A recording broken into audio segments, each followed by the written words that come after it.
From office politics to our broken political system, politics isn't working for anyone. Tonight on Leading Out Loud, we're pushing past politics loud. I don't just talk stuff and repeat stuff. I'm living this stuff. And you can thank me for covering your Astro.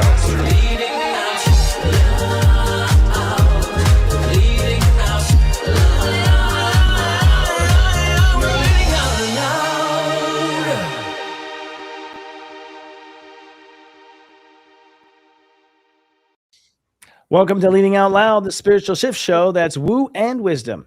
I'm step astrologer and channel Sensei Chris Witecki. And I'm David Palmer, the Leo King. And I'm Scott Cruz, psychic medium and mentor with scottcruzpm.com. How you guys doing? How's your week been this week? It was tough. Anybody go? Yeah, this is a tough week. We're in a shit show, really. I mean, of astrology will tell you that. I mean, but there's a lot of things changing. In the big picture, I think what's changing is that a life is dying. The life that we were trying to survive. See, words aren't working, but the life of fight or flight, I think is really dying. Like I am here on this microphone right now. No, ultimately we have an ego change in Aries. Aries is always tough because it's where you are strong or where you are not strong. And that itself is being redefined. What strength is being redefined. I mean, how would you put it, David? Yeah, I mean, I think it's feeling like a really big sandstorm and the sand's getting in between your eyes and you have to keep walking forward and it's hot. Yeah. But so it's like we have the ability to move forward, but it's coming with very Saturn based stuff like Neptune. Yeah. There's confusion with Saturn structure, but with Mars coming into Aries here, it's now there's like going to be like this energy pushing us like even farther ahead into this. So I hope you have sand goggles on, you know. I don't know how you're feeling, Scott, energetically, like with the psychic vibes right now and what you're feeling energetically. It's definitely swampy, you know. That's the best way I could say. It's like walking in the water, you know. And so, I definitely feel, for me, you know, a lot of my realizations have been like, are you taking care of yourself? And it's like, no, I gotta keep going, like you all trying to go forward, and I feel something holding me back, and I feel like that holding back energy is like there's other things to take care of right now. And I think that now is a time of priority. And I think of what are your major priorities right now? And maybe perhaps we're making things that are not our priorities. And so I think it's putting that in gear right now, because I feel like by mid-April, things are going to like pick the fuck up for a lot of people. And so I think right now, get your shit in order. Not like you're passing away, but you know, get it in order as far as like your priorities. And so many of us, I know a lot of us have been spending so much time on things that are not really, that shouldn't be a priority, you know, mentality and, you know. Yeah. From trying to win the race, right, Dave? Trying to win the race. Yeah, I mean, I think that's been the issue of Mars and Pisces is this. We're cutting away so much that's really not going to align with us spiritually with this new life, this new world, but also it's a reaffirmation of who we are at the highest level now. So, you know, as we've been doing that, there's also been this background energy that's cutting away. I think this is the biggest cut we've ever felt spiritually of things that are not in alignment. You have to surrender to and just let it happen. And that's a weird experience, to be building the new front door that you're holding open while you're closing the back door at the same time, you know. But that back door is closing here this week, and I think it's going to be like that's what he said. Have good energy. It's for the better. It's just hard to believe it, you know. And you have to let go of a lot of the things that have been, you know, your teddy bears the whole time. And many of those, you know, things that are teddy bears are actually you coping with issues, with problems, with shadow. You know, we've been holding on to things that were coping devices for other problems. And so those old problems are coming to a close, but we don't have anything new to hold on to. So it's this really weird in-between moment. And, you know, I just think you're right, Scott. It's about priorities. This is Aries energy, which is step 9. Step 9 is when you take action, you go. And when it comes to taking action, you can only do so many things at once. You're forced to prioritize at that point. You can only run so many, you know, ships to the moon. You can only do so many things. You're limited when it comes to action. So it forces you to choose what's important and what's not, you know. So you have that funnel. Yeah. But the thing too is like, we're talking about this and we're making some jokes about it, but like that's releasing the crutches, right? Because there's a lot of people that made priorities of things that, even though they know it should have been, it was something that made them feel valuable, was something that made them felt secure for some reason.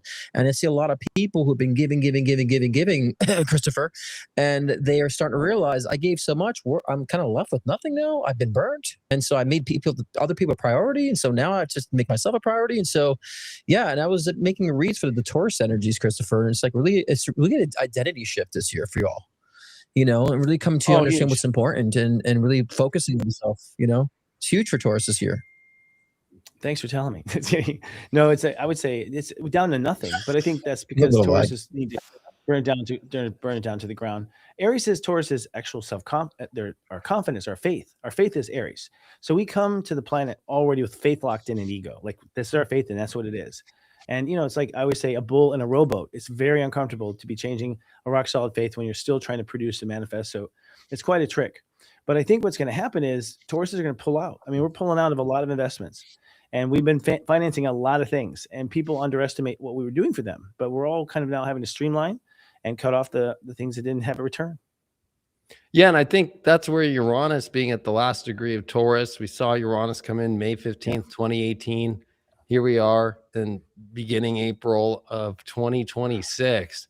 And so almost 8 years now of dealing with Uranus and Taurus. And so when it comes to holding your standard, holding your values, there's another test. You have to raise the bar to the highest that you've ever done before. And that, I think, teams well with Mars seeing the sextile to Uranus right now, is that in order for things to actually move forward, you have to know who you are and define it, but then you got to know how to hold that energy and also surrender to the things that aren't going to be going with that higher vibe now of your values.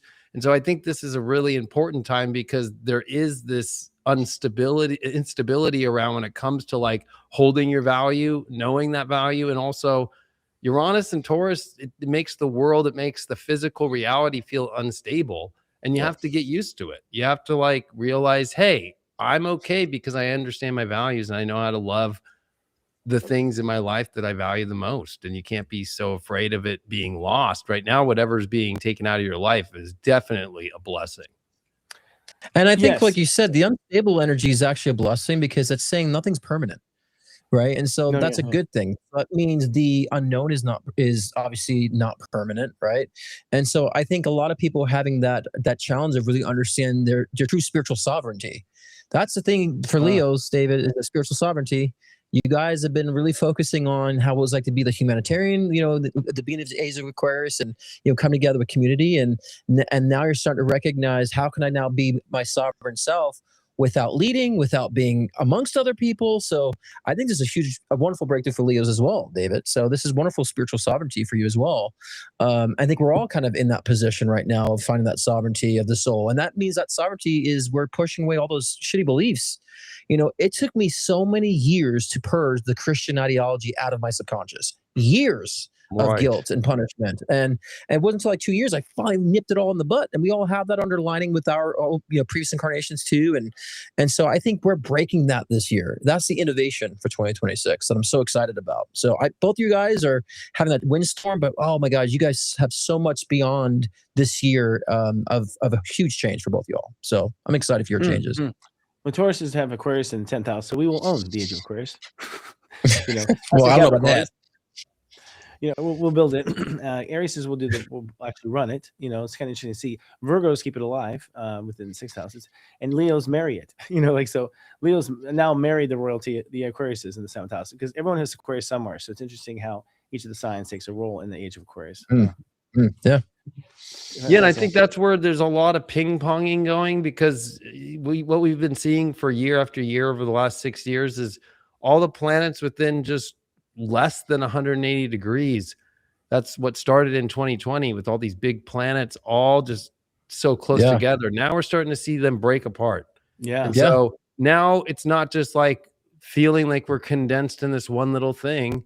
Even though the world will make you feel that way right now, that's actually not the truth, right? Like the truth is that your life's opening up now. But it really is, though, with all this Aries reminding you that you do have to pick a path. That doesn't mean you don't have a lot of options. It just doesn't mean you can't have 15 things going on. You have to like pick the path and dedicate yourself to the path. And then there's lots of options on that path. But if you're going to try and do 15 quests right now that are all different, that don't make sense and don't align with the self, that's where I think people are getting lost, is they're trying to like, well, I want to do that and I want to do this and I want to do that. And it's like, well, where's the central hub of who you are? It's going to work if it all enmeshes in the right way, you know? And Dave, I'm glad you said that. I'm glad you said that, because what people don't understand is we form psychic connections with people. And so we've been with, and a lot of people are still feeding these connections unconsciously. And that unconscious connections that we have with people does create anxiety and does pull from our energetic sphere. And so I would say, you know, some people have to do the cord cutting bullshit. I'd say resolve the connections, resolve those relationships that you had, resolve the idea of why you went through that chapter, understand what that chapter is teaching you now, so that you can actually close down the psychic connection, but still think about it and process it in a way that's where it's a notch on your belt. So many people want to forget about their past. I've been very vocal about embracing the past this month, because that's defining you now. And so we don't want to run away from it. We don't want to cord cut it. We want to stop feeding it. And so we can actually move forward in the future and understand what connections do we have open? What connections are we still feeding unconsciously that we haven't fully evolved from? You know, and that goes that you're saying before about like finding the hub, you know, find the source of you, you know. So I love that, because that's definitely where right now I feel it's not about cutting it off completely, but with Pluto and Aquarius, you do have to find the new version of whatever that relationship might be, whether it's a job, a person, and have at least like this, like, okay, like that stuff's all done, but you know, there's still a connection in this way. And I don't have to like think about that energy anymore being like putting so much resource to it. Where I don't need it, you know? And that's going to come in handy in the months ahead when we finally see, like in just weeks, we're going to see Uranus coming to Gemini, but we're going to see Uranus and Gemini trine Pluto this year into next year. And this is what everybody in the 60s was waiting for during their conjunction in the mid 60s, because this is really where, you know, that's going to be the most important thing that you just brought out, is like, if your energy is all over the place and really like dribbling just so much out to every single place without having that understood, it's like tightening it up and cleaning the energy, and to make it more efficient too. It's like spiritually efficient. Yep. I think the reason why we had so many things going is because we were coming to the end and it was getting boring. You know, and we just kept adding on more topics. That's honestly true. I mean, you know, we're coming to the end, and as you come to the end, you try to occupy yourself with more interesting things, and there's just not enough. Everything was shallow. Everything was so damn shallow. They had to have 20 puddles, you know, they have something of a bath kind of thing. But I think what'll happen now is we're going to go so deep. I mean, we're going so deep. Just AI is a good example of how that is. But just looking at like where I see astrology going, where I see step astrology going, as I go down the rabbit hole, it's like, I don't know where it ends. There's so much to uncover, so much to map about the fifth dimension and ascending to that dimension and what that means. I think that we're going to be, our minds are going to be blown from this point on. So I had a real break when Uranus went to Gemini. I loved it. I absolutely loved it. It felt so good. And so I'm waiting for that bitch to get out of my sign any second now. I think is it 29 yet? It says 29. It's 29. Yeah, it's multidimensional right now. It is definitely broadcasting on all floors. And then it will be at 29 at the same time the sun will be at 29 Aries. Yeah. And there'll be like 3 planets at 7 at the same time.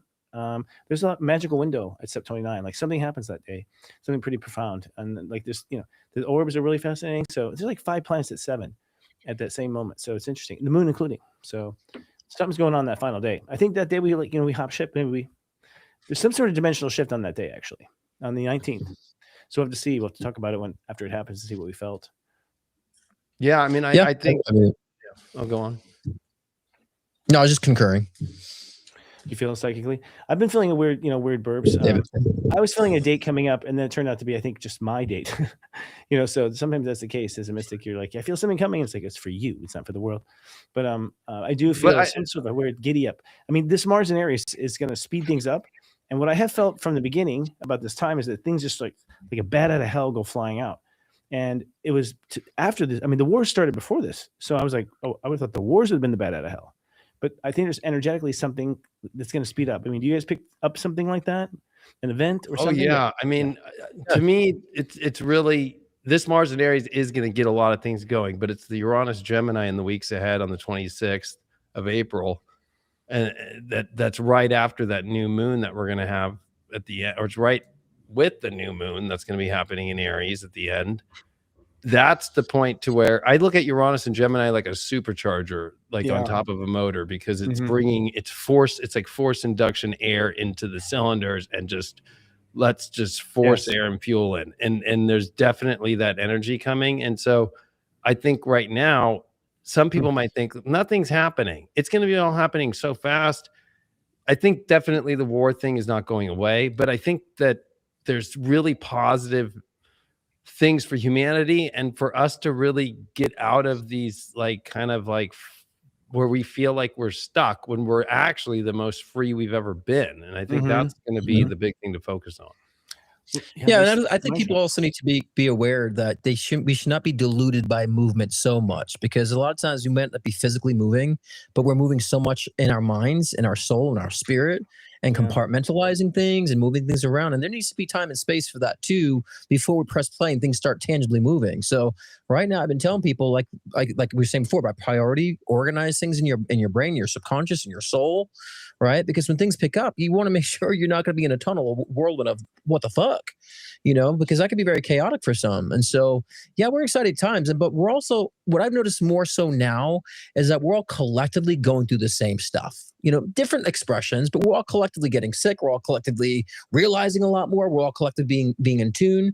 So I'm noticing more of a collective thread in our collective consciousness right now, that where it's actually demonstrating how much we actually are on the same page right now than we've ever been in history, I would say. And that's just going to continue getting better. But I think those of us who are evolved and evolving, we have to wait and kind of take the time for those who are catching up and so forth and help and assist, And so, yeah, there's going to be, I mean, we've been doing a major purge for the past 6 years, guys. So it's like, it's always going to be very challenging and very dynamical, I have a sense people are going to stay. Some people just stay on the farmland, and they just will not, budge, and will be living side by side with people who just don't evolve.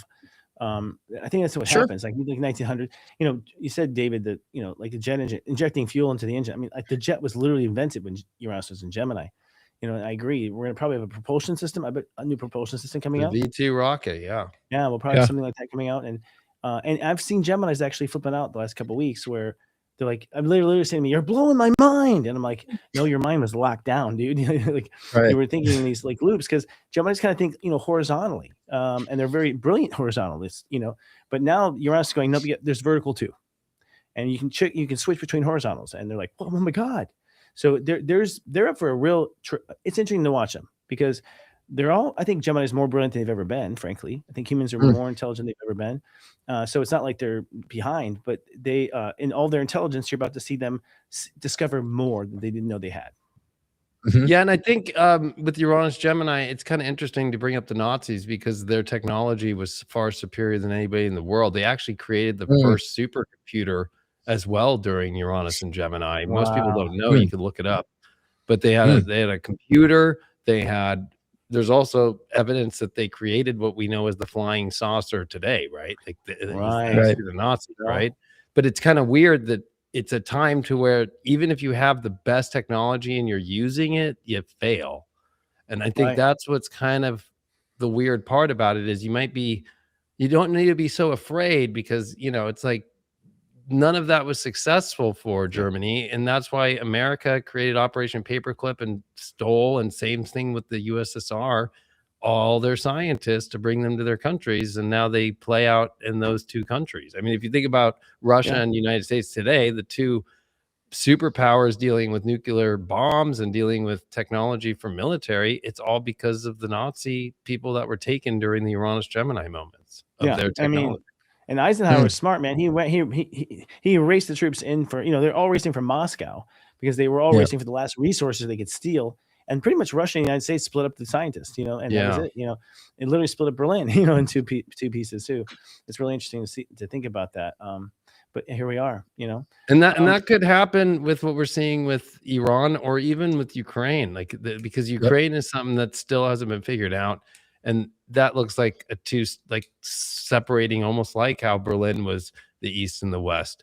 And that's kind of what the proposals have been. So it's interesting that all the training for this crazy technology since 2022 has been happening in Ukraine with America, the West, NATO. They've been all using all that kind of weird stuff in Ukraine, war against Russia. And then now it's like, let's just use it here in Iran. Like, it's really weird. Jews were rescued, and then they made Jerusalem out of nothing. They just decided, we're going to make a country here called Jerusalem. They make Jerusalem at the end of that war, and here we are at this war, and now it's Jerusalem that's the aggressor against, what I'm saying? It's funny. And they're the ones making the technology, frankly. They have all the genius, from what I understand, all the hack technology and all the technology of like the web and stuff. The pagers. Be careful, the crutches too that they got. Yeah, huh? It's interesting. Times roll on. Is it time? Speaking of that, should we go to the headlines? Yeah. We shall. Actually, the first one we have is a high school student invents a filter that eliminates 96% of microplastics from drinking water. System uses ferrofluid, a magnetic liquid. Water flows through the device. The ferrofluid binds to microplastic particles. Then a magnet then pulls the ferrofluid with attached microplastics out of the water stream, which is interesting. So, it's great and all, but my thing is like, wouldn't it just be easier if the corporations stopped producing things in so much plastic?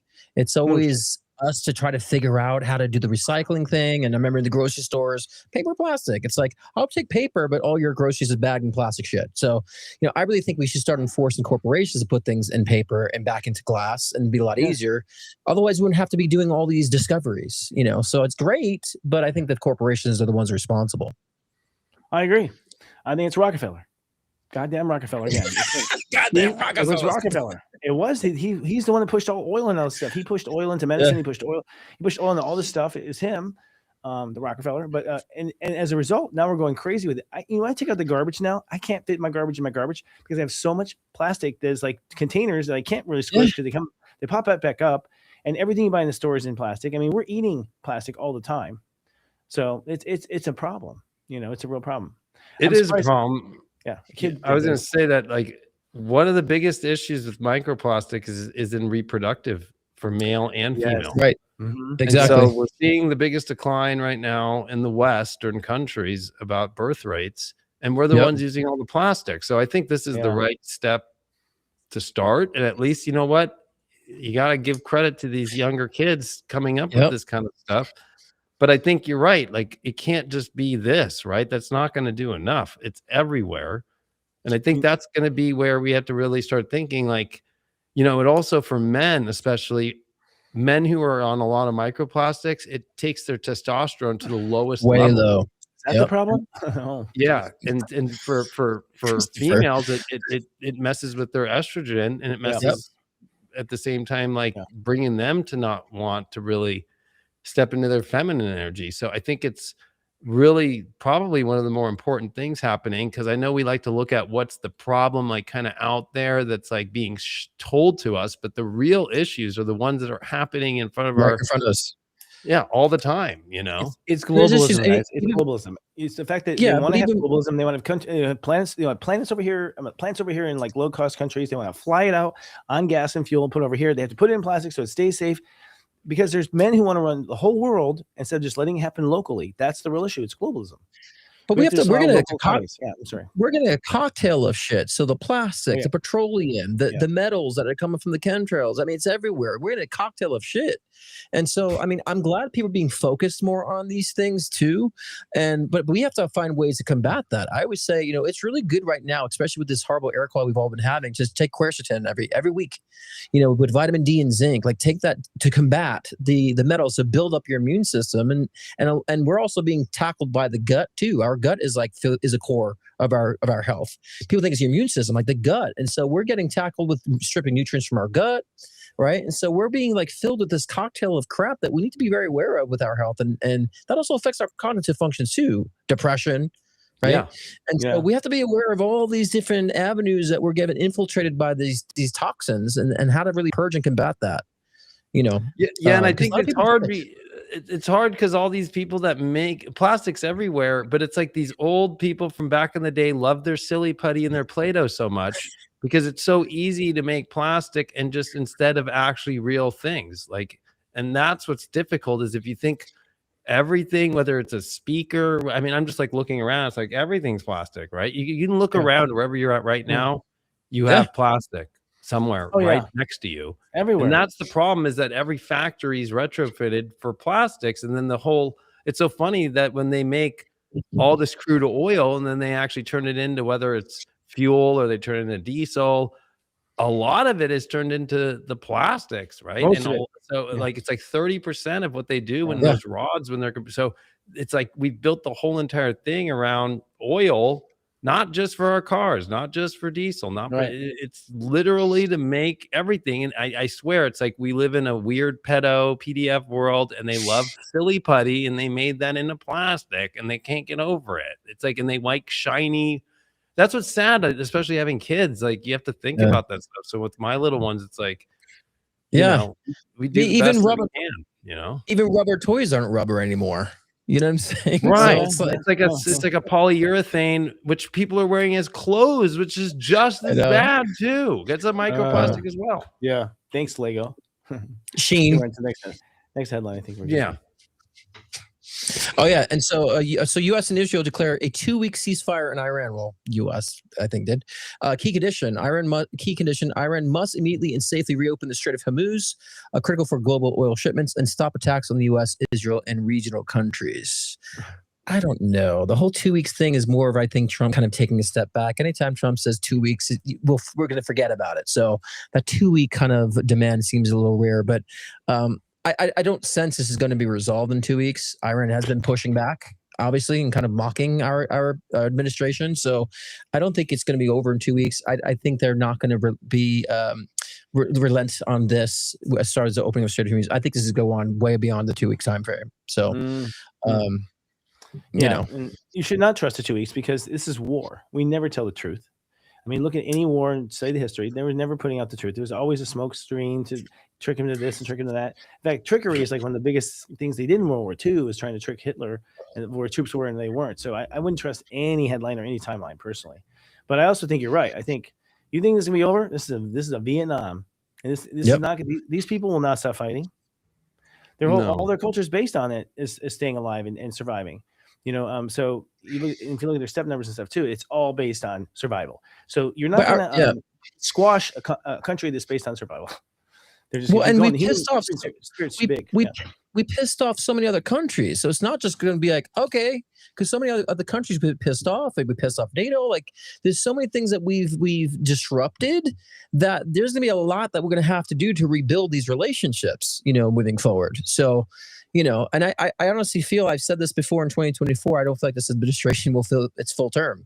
You know, something will interrupt it or be a removal of that process. So this might be the thing that really initiates that.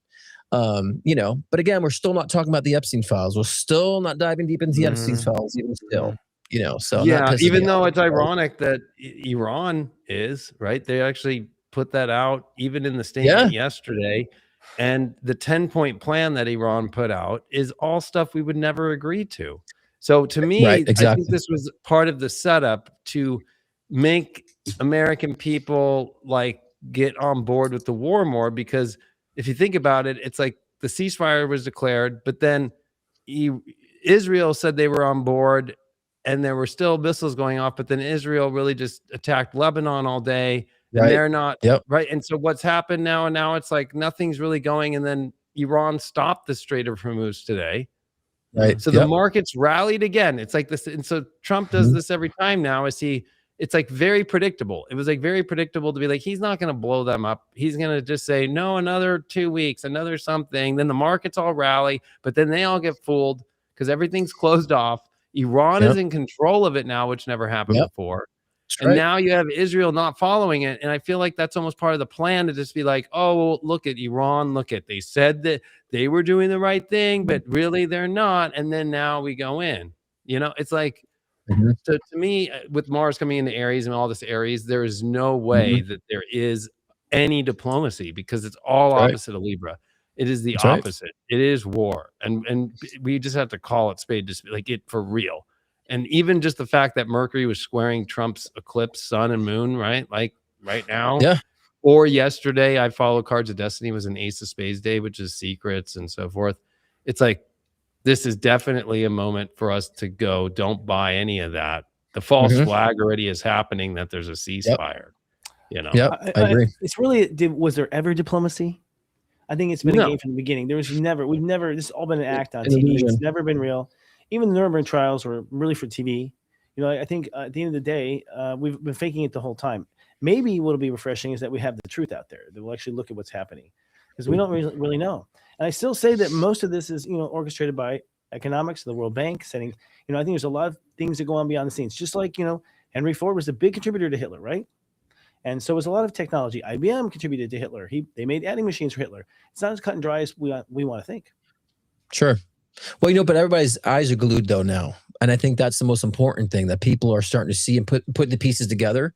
Like I was saying, like last week, they're still using the same tactics, but we're kind of discover those old tactics. So I think as a species, I think we're able to now shift where things are going with our, you know, perspective, with our control and our voices, because we're connected now on a global scale. Like I'm surprised how much I can see what other people are doing in other countries and how similar we all are. So I think that helps with our species to shift things. And we're starting to realize, we thought it was people screwing it up, that minorities are screwing it up. And we realize, no, we're all seeing the same group of people who are in charge that are screwing it up. And people are starting to disassociate civilizations with their leaders now, because before we just lump in the civilization with the leaders. And so we're starting to see that positive separation now. So I just think it's actually working in our favor in the long run, you know, all this conflict. And yeah, you're right, Christopher. We had the illusion of diplomacy, you know, never really truly had that. You know, we were fed to kind of the lie that things are safe, everything's great. The one who smelt at Delta, guys. You know, the one who smelt at Delta. Like, it's the one who says that we don't have this is the one who's actually doing it. You know, Right. Yeah. Well, it's funny because I just checked. They're now saying that Iran is. I just checked, like breaking news, like Iran saying that that there's many infractions to this deal that are happening, and then of course it's the day that the oil plunges. The Dow sees its best day in a year, right? But then that's a con job, because then it's going to all turn the other way, and it's actually going to be worse, right? So it's like people are just trying to squeeze as much as they can in these markets that are in these positions, like you were just saying, Scott, like that are these old PDFs that just know how to just, like, it's sad because so many people get fooled by it still. I'm like, yeah, I do get the feeling there's a miracle invention coming. I don't know if you guys get this. I'm gonna put out there I think there's a miracle invention coming. I think I said it last week too. It might be free energy. I mean, we've invented it. We just killed the inventors and put it on a shelf. yeah, So I know it exists already, but I just get this sense that there's going to be some miracle invention that's going to just basically re-level some of this, like almost faded. If it hadn't happened, this wouldn't have happened. Almost like a God thing. People say if it came from God. Do you guys get any feeling like that? Yeah, I think it definitely, because of Pluto even being in Aquarius with the big outer planets on alignment, it could be something like hydro water-based energy to fusion, of course, but like, yeah, something technological, energy-wise, also something that brings us all together in an easier way.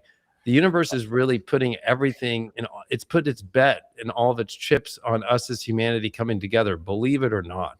That's the most ironic part, is that the planets are always God has fully, the universe is fully bet on us coming together. That's what the astrology says. Like, it's put no other bets anywhere else. That's the bet. Yeah.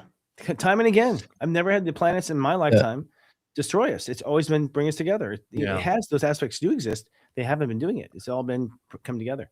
Just like last year, we had like 5 planets at step 1 for like 4 months. Step 1 is self-love. Like we've never seen in astrology. We went back. We've never seen astrology where planets were saying self-love, self-love, self-love for weeks and weeks and weeks. It's like, it's almost dead obvious, you know.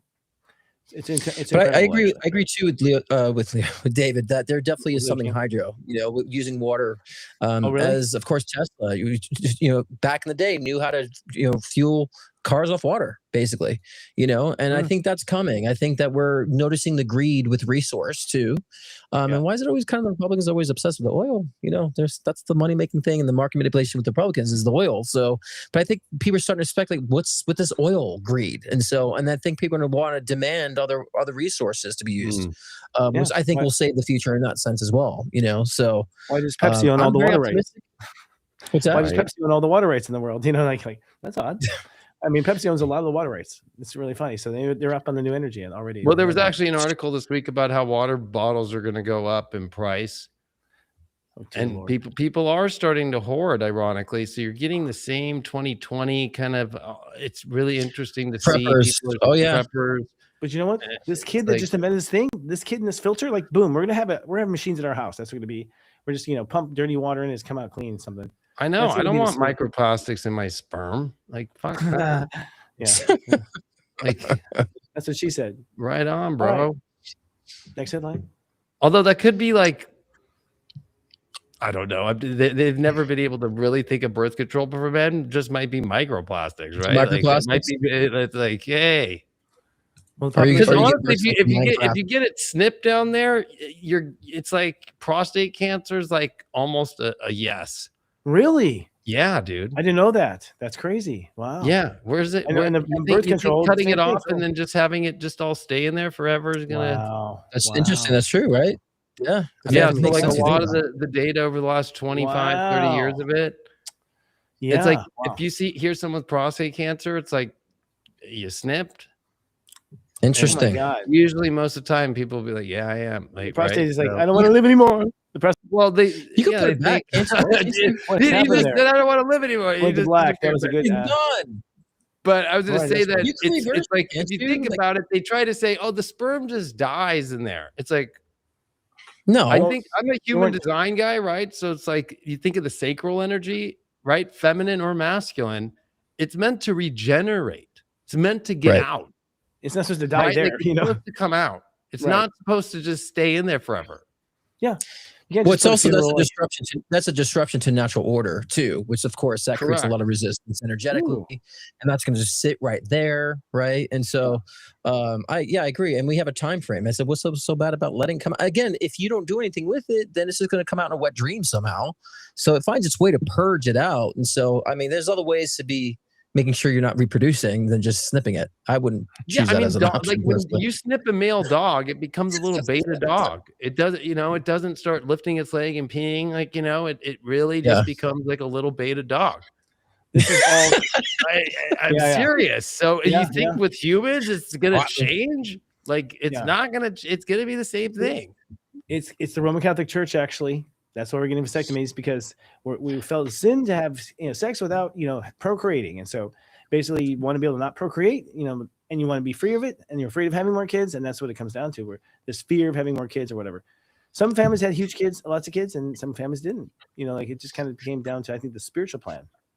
Honestly, not necessarily. It's just too much altering, with the body, removing the tonsils, like, I'm saying, it's just too much altering of such, That is and so true. I always feel like the tonsils was like your built-in vaccination system. And I have allergies, but I understand that when I get the allergies, the mucus is because I'm fighting some shit in the air, and so, but why are we pulling that out at a young age? Just because they're getting sick over that. So, I mean, I don't know. I feel like we remove things for no reason in the body. I feel like we're just cutting sources off of life, like we were talking about before. And I think that, like you said, David, that builds up a lot of resistance energy.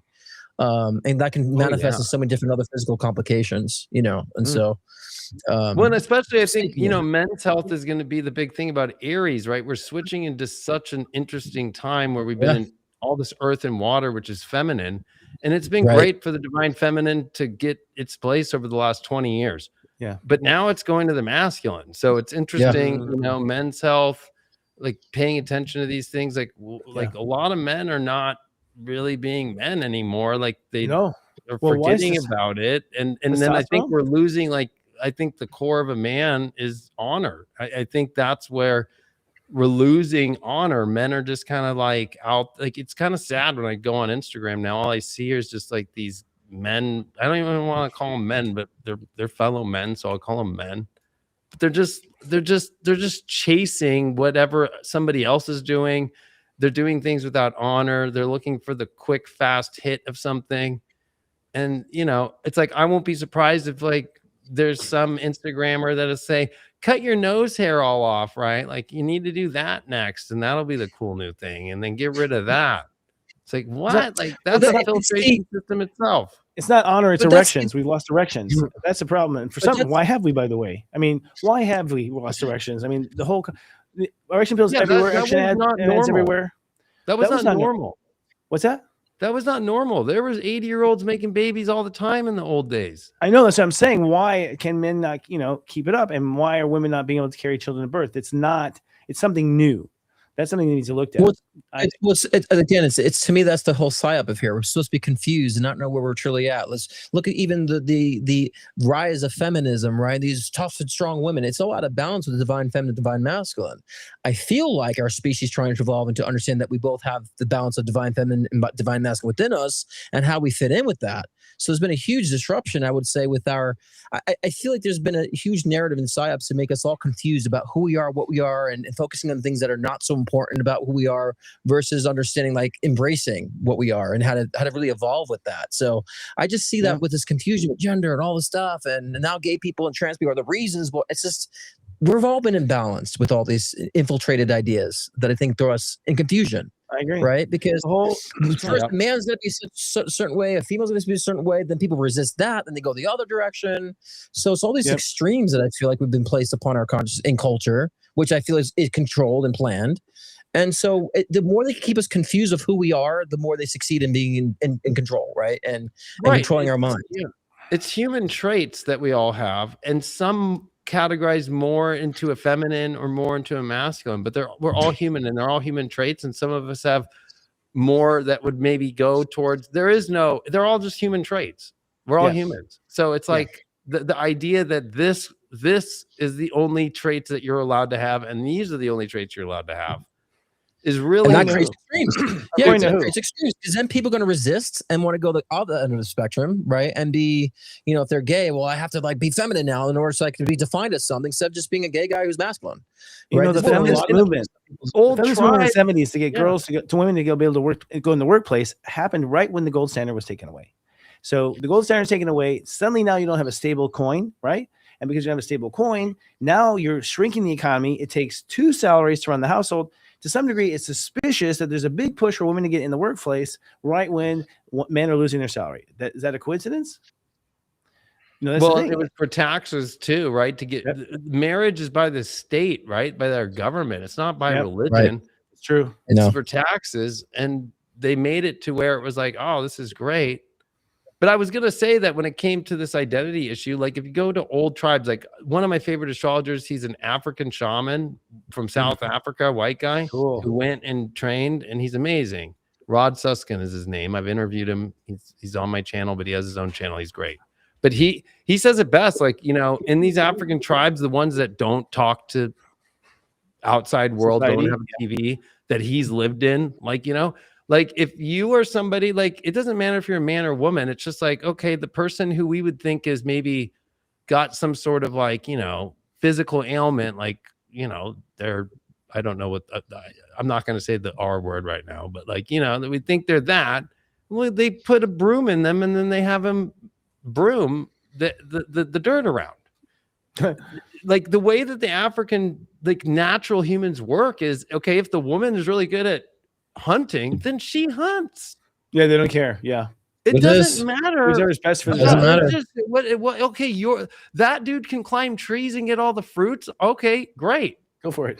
That woman is better at nursing all the baby, because that's what's crazy too, is women, like in tribes, like the elderly women who are past menopause somehow develop milk again to do the babies that are around, and so the mothers can go out and do other things. I'm not even kidding. Yep.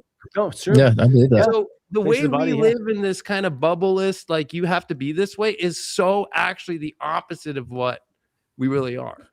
But that's to me, I blame American culture. I blame American culture for that, because American culture has been on the extremes. This is what a female looks like. This is what youth looks like. This is what toughness looks like. And so I really feel like right now what our consciousness is resisting that.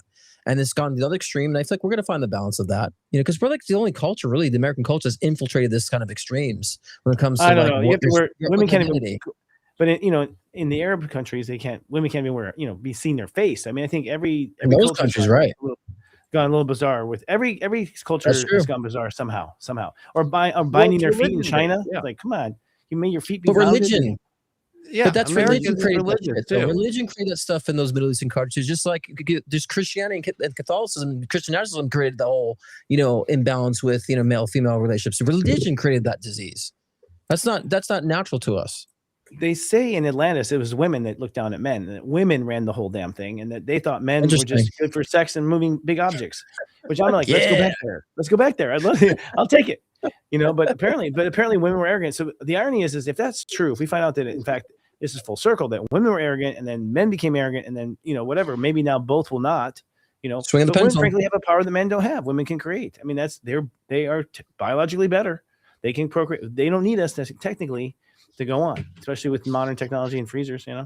So yeah. Next topic is speaking of male-female.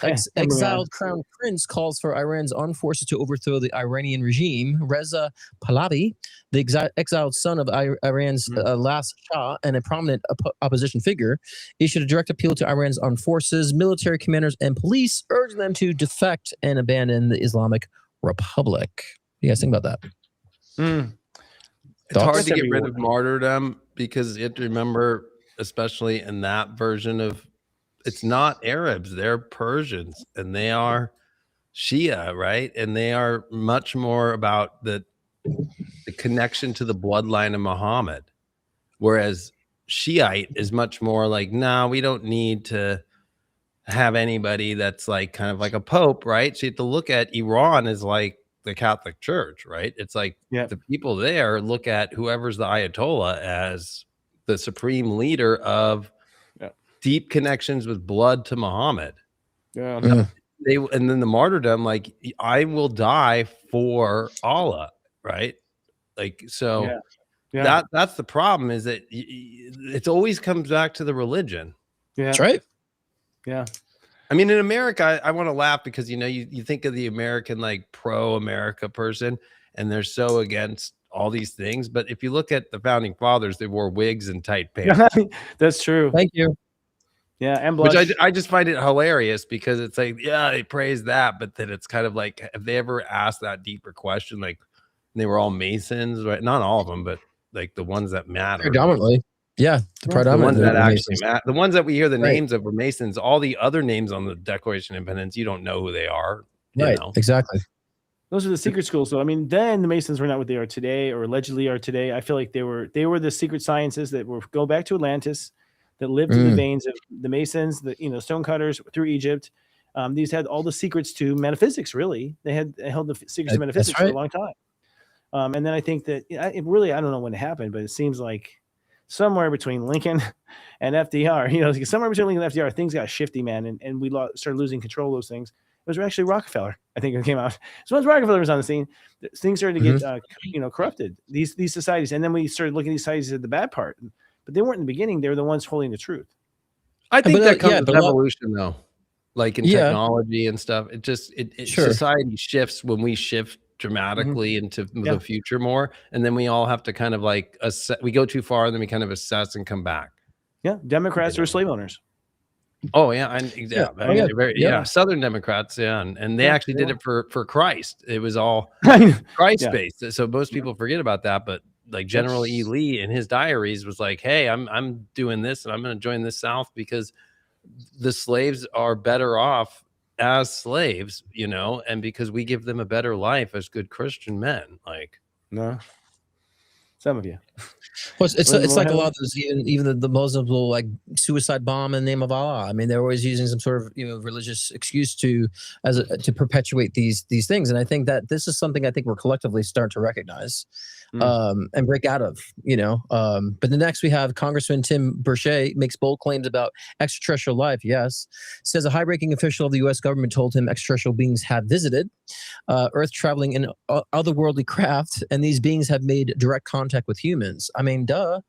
This has been going on for a while. I mean, didn't they have some sort of a system to where they could identify foreign objects back in 2012, to defend against extraterrestrial craft or life force UFOs, whatever. They had a program for that to identify this. They have videos stating this. So we've been on the lookout for quite some time. So I think that it's interesting how they're starting to like push this in our faces a little bit more as a deterrent. I feel like as well, but I also feel like in the future they're somehow going to blame the extraterrestrial life force for a lot of what the humans have been doing. I feel like there's going to be a flip, a blame there to worry about, not so much us. I feel like. I think it's Dr. Stephen Greer says he followed his stuff. We had reverse engineered the UFO like in 1960. We've been flying that thing since early like 1900s. Yeah. No, I mean 1960. Like it's the first one went down. Early 1900s. We were already flying. Yeah. Apparently, we have a secret space program. Apparently. What was that name of that program? We should get what's his face on. What's his face? We'll have to get who did that series on the secret space program? It was you know what I'm talking about, David? No. It was a blonde guy. Flighty, him and this one guy in a small room, like in a stark room, and on Gaia TV, we talk about the secret space program. We'll get that commercial. History Channel? No. It was on Gaia. We'll figure it out. Gaia.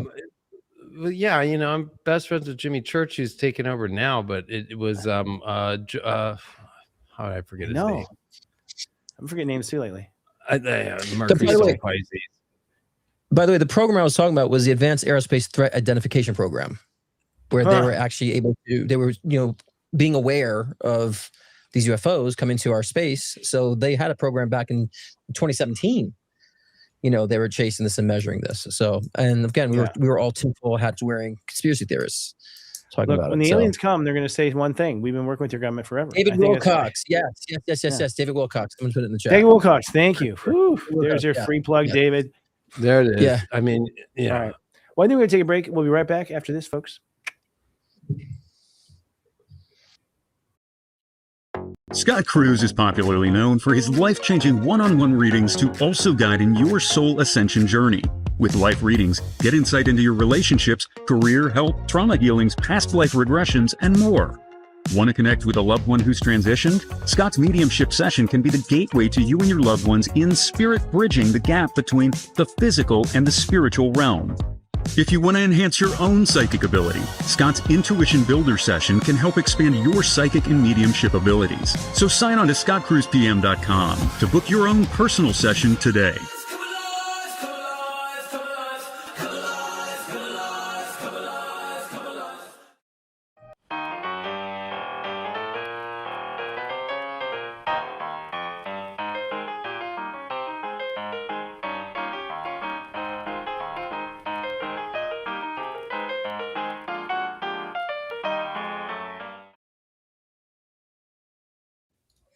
That was lovely. Yeah. Part of our secret science backstage, right? Well, now it's time to talk about what the show's about this week. We have a topic? We do have a topic. Well, I think we were still talking about the alien. Oh, we want to pick up with that? Yeah, we can. I think it was interesting because it was broken by a live interview on TMZ. That's a first, okay? Right? Yeah. So, and by the way, who's in the Epstein files, right? Who is? Yeah. I don't know. Whatever his name, that's on TMZ, the owner of it. Oh, really? That guy? Yeah. Yeah. He would use him to get things out. Got you. Oh, really? Yeah. Interesting. I don't know why I can't remember a person's name today, but it is. Harvey Levin. Yeah, Harvey Levin. Yeah. Harvey Levin. Anyway, but Tim Burchett said it because Matt Gaetz came out and said it last week, and I've actually met Matt Gaetz in person. Yeah, I trust him a lot. I do too. And I gotta say that this is what he also said, Tim, on the show, that they went to a base with Paulina Luna, with Matt Gaetz and him.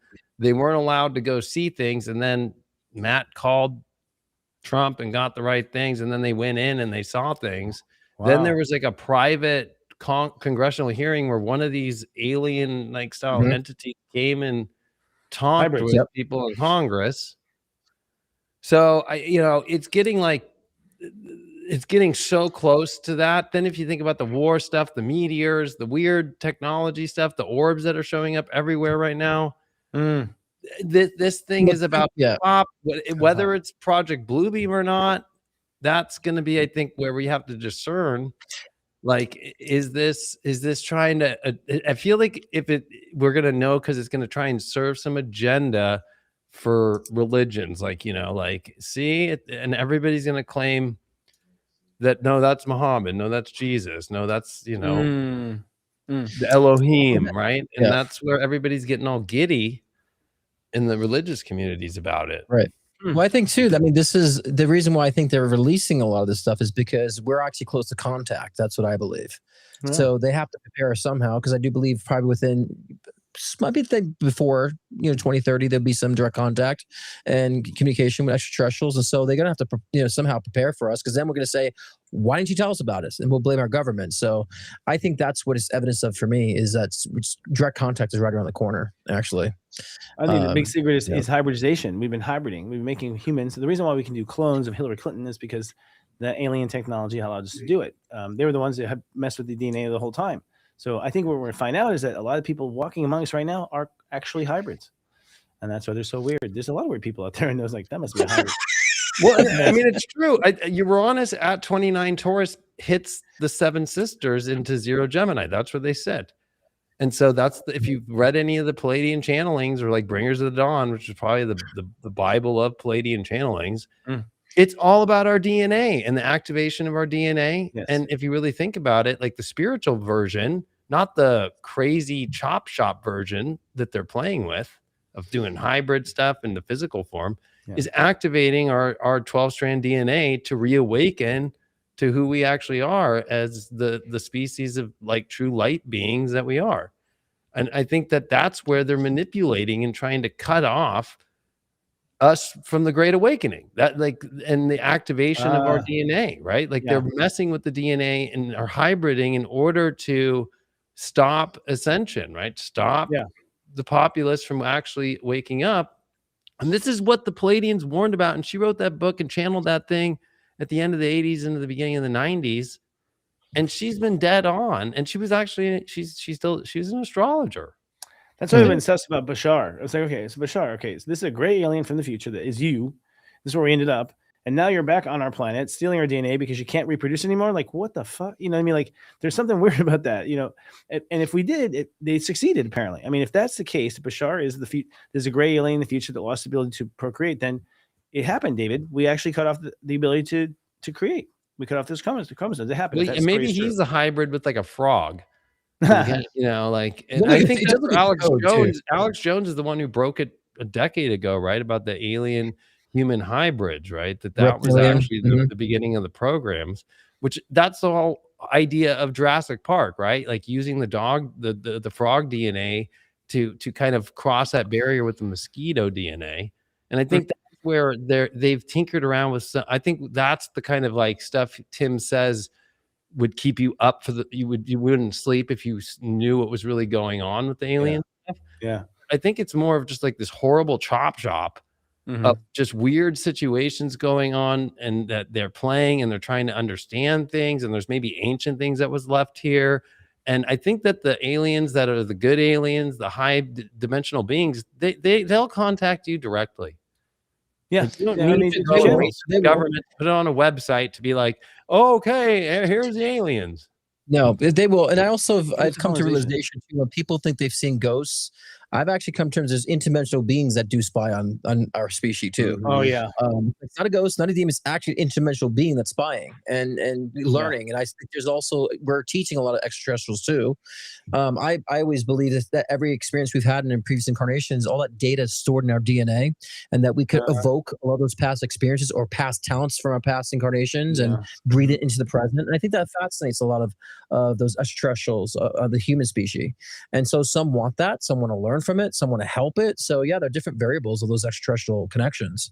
But you're right, they will come to you directly for sure. You have to be an open channel, of course, but they will come to you directly. Not like, you're right, not on some website, not at some government, exposure, Well, they're going to land. They did with COVID. I know.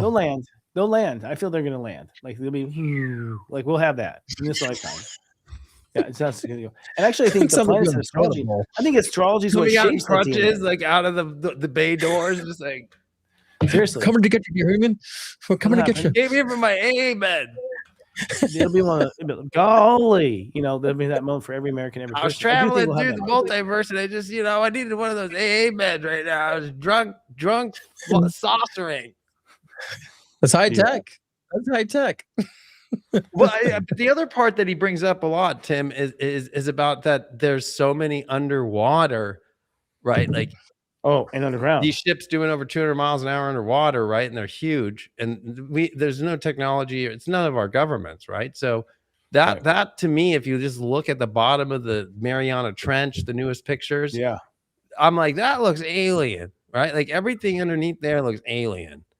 So and the idea of what looks alien is actually coming from ocean stuff. So if you think when they injected that into our consciousness through movies, they actually just took a script out of like the ocean. And then actually James Cameron, The Abyss, which is done in 88, is probably the best version of actually what it's really like and the way that they are there to help us. And then that they look at Earth going, what are you guys doing? Right? Like when he gets taken down there and he survives. And those clips that he shows them about that, and then they bring him back up. It's pretty that movie actually I think is more of the good side of what it would really look like if it was real than this kind of like, more alien or Independence Day kind of look. But yeah, I always go back to Egypt. I always go back to Egypt. I'm always like, I feel like they at that time had connection to extraterrestrials. So especially like art always had some sort of thing in the sky. You know what I'm saying? And so I believe they were able to use alien connections to alter the laws of physics to build what they need to build.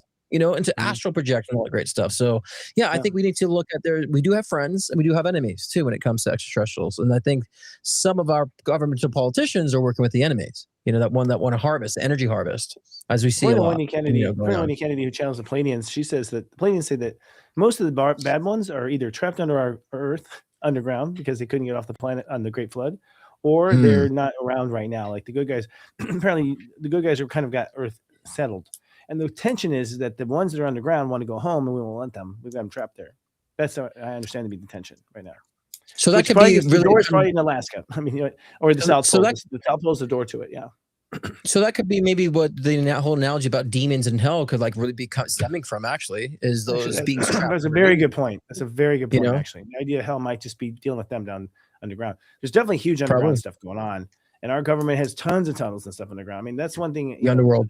The new government needs to think about. When the new government is elected, KNEWI, by the way, is like, hey, what's going on underground, guys?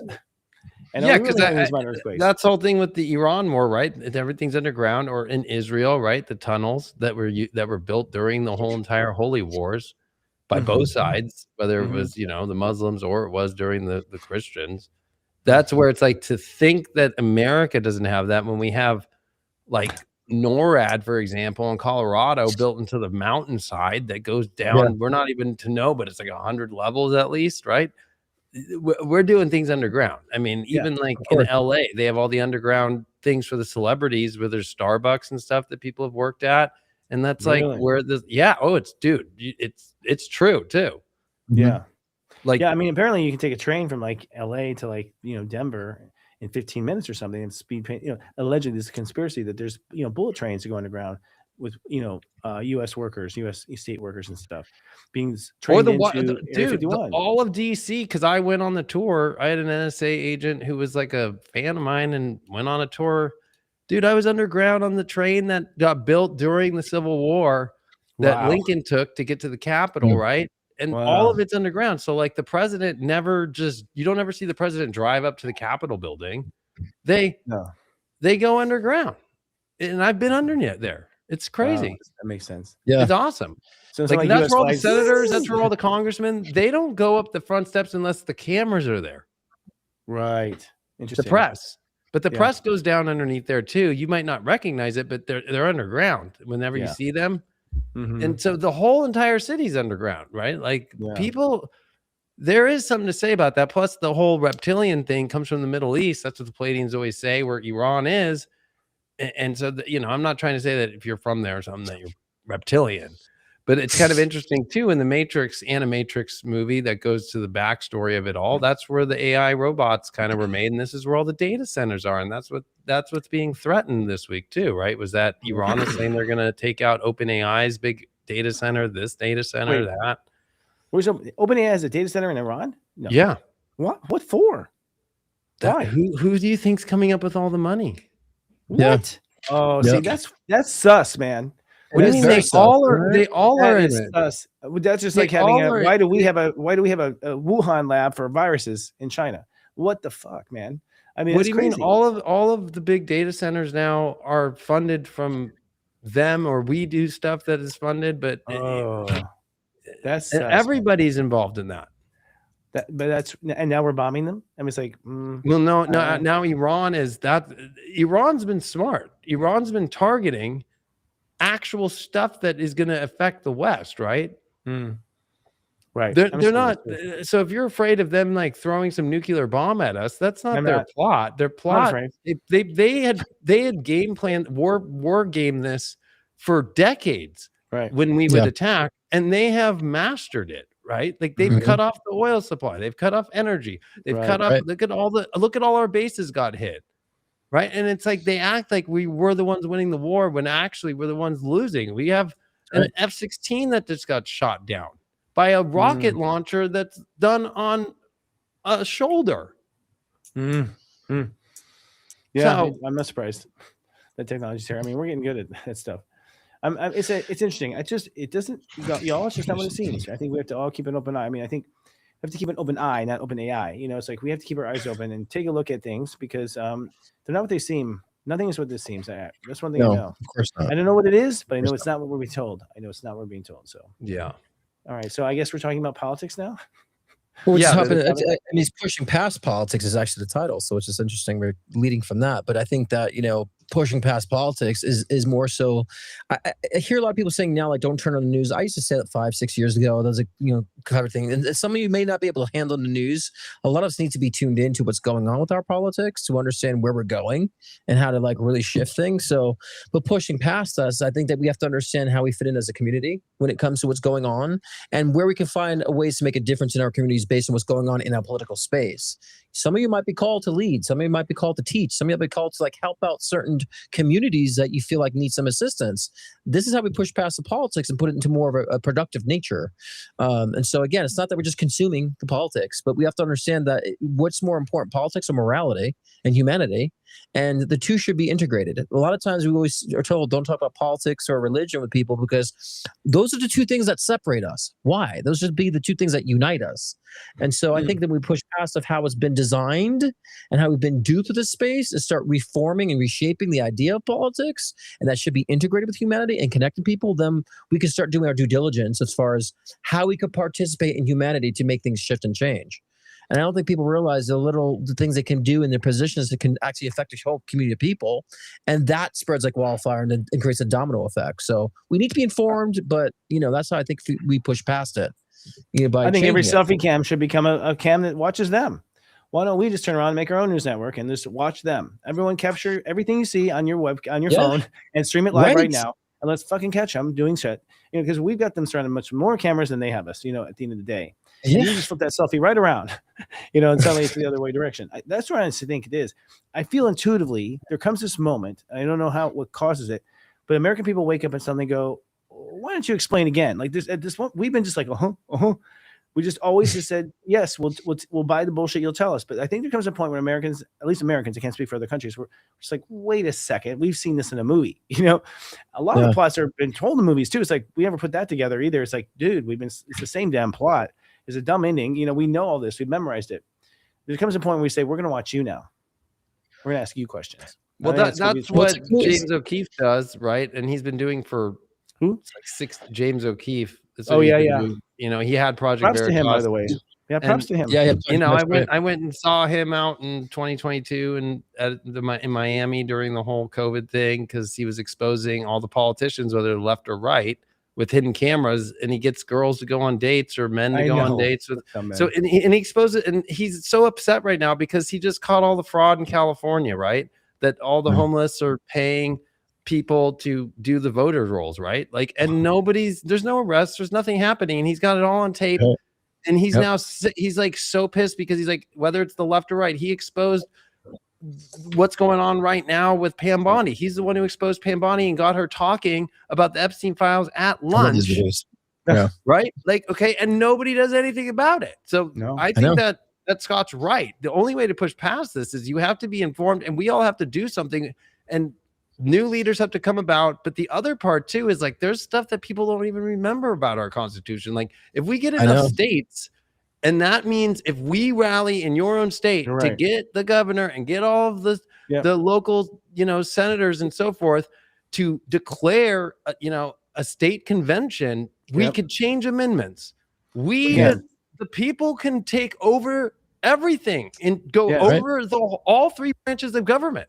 Yes, and we've now that's what I think the future is like I agree. There's going to be a moment where we all have to go to our local state governments and we all say, you are going to the convention. Yeah. And this is the demand. And I hate to see it demands, but as people, this is our country. It's for the people, by the people. That's going to be the power that is the fastest, most quickest way, because the game's rigged. Yeah. And the only way to get the rigging to change is, a different way. But that's be careful. We need more James O'Keefe's is what we're saying. You know what I'm saying? So many people are focused on selfish things to do with our world, and I want to be famous, and I want to be on a TV show, and all that bullshit. And we need more people at James O'Keefe's that start trends like that actually create shifts and changes, right? And hold people accountable, expose certain things, bring truth to people. And so, like Chris was saying, we should all be capturing everything and posting it, and being informing with the intention of informing each other what's going on. Because a lot of times I hear in the news like, oh, there's all this disaster in Australia. I call my friends in Australia, like, that's not happening. That's not going on here. And so we got to keep each other informed so we're not being misled by certain narratives too. We trust, but we verify always. Because I'll tell you right now, there's already a plan from the Rockefellers for when we do have the Constitutional Convention for what they want to have changed in it. So they've thought of these things ahead of time and they have this playbook for any direction. So even when we go down the right path, we have to make sure that we're all legit, verify everything every time, everywhere. Doesn't matter what, you can't really trust anymore. You have to verify. You have to do discernment. That was what the Civil War, they tried to do state convention. They tried to do that in the South, right? That was the idea of the beginning of the secession. Okay. That the South was going to get enough states to come together to do that. But yet they didn't. It started in South Carolina. Yeah. Ironically, though, it was Lincoln who said, I will make an amendment. And he went and got Congress to agree that we will say if your state had slaves up until 1861, when I take office, that it could stay a slave state forever. And they all denied it just because they didn't like Lincoln. So that war was a pointless thing. I think we got to watch out for ego as people being like, hey, actually, there's a way for us to move forward here.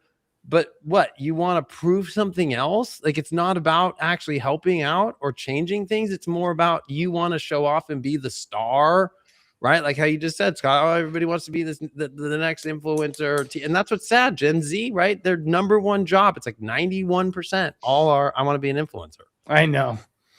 Well, influence your own life first, It's not easy, I'll tell you. Well, it's not easy, and it's a never-ending journey, and you got to make content every day. It's not it's tiring. It's tiring. Yeah. And speaking of hybrids, Lincoln's kind of weird. I've never seen a man like that since. Have you? He might have been a hybrid himself. He was a weird energy, but he was an Aquarius, right? Age of Aquarius thinking and very. What are you talking about? What's your point? Lincoln. What's your point? He's Aquarius. What's your point? No, he was. I'm saying he might have been a hybrid. I mean, he's a weird guy. Like we haven't put out a guy like that since. I've never seen a guy like that since. What's that? No, but I mean, he did do martial law, right? He was brilliant. He did create the greenbacks, paper money, and take out loans and started this whole horrible money trail to get the war funded. So it's like there's good and bad with him, right? It's like, and at the end of the day, they killed him right after the end of the war in his second term. And it's because he chose a Democrat to try and bring the country together on the second term. He lived, of course, and everybody else died. And the people that were supposed to kill the new vice president just happened to get too drunk. Right. I don't know if you know that, but that's actually the story. And then a Democrat took power. Yep. Who was Republican for the first year, and then the next. That's why the whole South and having the whole Southern, hospitality of letting them have their guns and not getting back at any of it was because they killed Lincoln, and they put a Democrat in to be with him. So we have to be careful about this future of it. Like sometimes it might look like you said, Chris, like the Rockefellers, whoever these families are, whatever these forces are. or where all the money is, they've got these kind of things planned. Like, oh, that looks like a great thing. We're bringing the two people together. That's the thing. That's the thing. When you have all that money, all you want now is control. So you don't really care about the money. It's control and shaping reality because you play God, and so you want to shape reality. And so and it's like two main companies own all the radio and TV stations, so they get to control and dictate what's being expressed. And I think this pony show left and right is part of the manipulation too, right? And so, but that's why now it's more important that we understand what true spirituality is, and we don't fall into the traps of spiritual bypassing. So tomorrow on my live show, I'm talking about spiritual bypassing exposed. Okay, and so we're going to put up the banner for that. There we go. So tomorrow, 6 p.m. Pacific time, 9 p.m. Eastern time. Also doing live one-on-one readings as well as I always do every Thursday. But getting to the depths of, are you falling privy to spiritual bypassing? What is it? How to avoid it? And what true spirituality and progression really means tomorrow. And I'm live every Thursday too at 6 p.m. Pacific time, 9 p.m. Eastern time. Check me out. Live on Thursdays. Not just Wednesday. I like the drama mask all cracked in the background. Right. I'm not taking this trauma anymore. Yeah, I think we're at time. We're not ready to transition to our. We're over time. I was trying to segue. So you know, guys, you've heard all these examples. Don't just put up a shift show. Lead out loud. That's it. We're done. Yeah, we do this. We get music and overtime. Well, catch us for the after show. There we go. Yay! After show. My verbal rising is like the time. I don't know if I want to be in a room with them. With who? With Blinken. He was weird. And weird, and that's what I'm saying. He was a little weird. I'm just saying that. Yeah, it would have been weird. He taught himself the law. He was originally brilliant and just by himself. Yeah. And Mary was a trip. He didn't even like his wife. No, he didn't. He was probably gay. He was. I can verify that.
Hey, what's up? I'm the Leo King, celebrity astrologer David Palmer. And you might be asking yourself, what is a celebrity astrologer? Am I an astrologer, and do I do astrology just for celebrities? You know, being a celebrity astrologer is about embodying a lot. Not only being an astrologer and of course doing readings for celebrities, but it's about connecting the astrologer aspect to the media, to the world. You know, embodying the model part of myself or the TV personality that I've been in my life to connect to this 21st century and to connect to this new world with social media and with television. And Hollywood is tapping into the spirit world through psychics. Celebrities want to find their power of self. Untold with Maria Menounos, tonight at 8 on E! Especially, astrologers have been around for thousands of years on royal courts. They've been doing it for kings and queens. I mean, bringing the astrologer back into society. It's almost like being an astrologer has been axed out and we've been kind of put into our own little weird world. And I think that it's very important to utilize, you know, all the aspects of connecting to what we think of celebrity and pop culture and bringing these ancient science practices and all this wisdom to the mainstream world. And that's why, you know, building a studio like this here at the Leo King Studios and High Vibe Studios has been part of it, to be able to create my own networks, to create my own content. And a Taurus is going to have their worth and be a little bougie like you, and it will work out. You can't go with a cheap person or somebody who doesn't know their worth. Guys who don't have self-worth is your biggest turnoff. That is! If you're not a confident man, get to stepping. I can't deal. I can't deal. And then as time went by, I went on another big reality show called ABC True Beauty, and I went on and I said, you know what, I'm going to tell the world I'm an astrologer. It's time. It's time to really own this. Because you have to remember, being an astrologer is a little scary. You have religious people who think you're the devil, and then you have the scientific community who think you're schizophrenic. So there's this element of dealing with this aloneness in many ways, of like having to have the courage to follow what a lot of people think is a belief, kind of like religion, which it's not.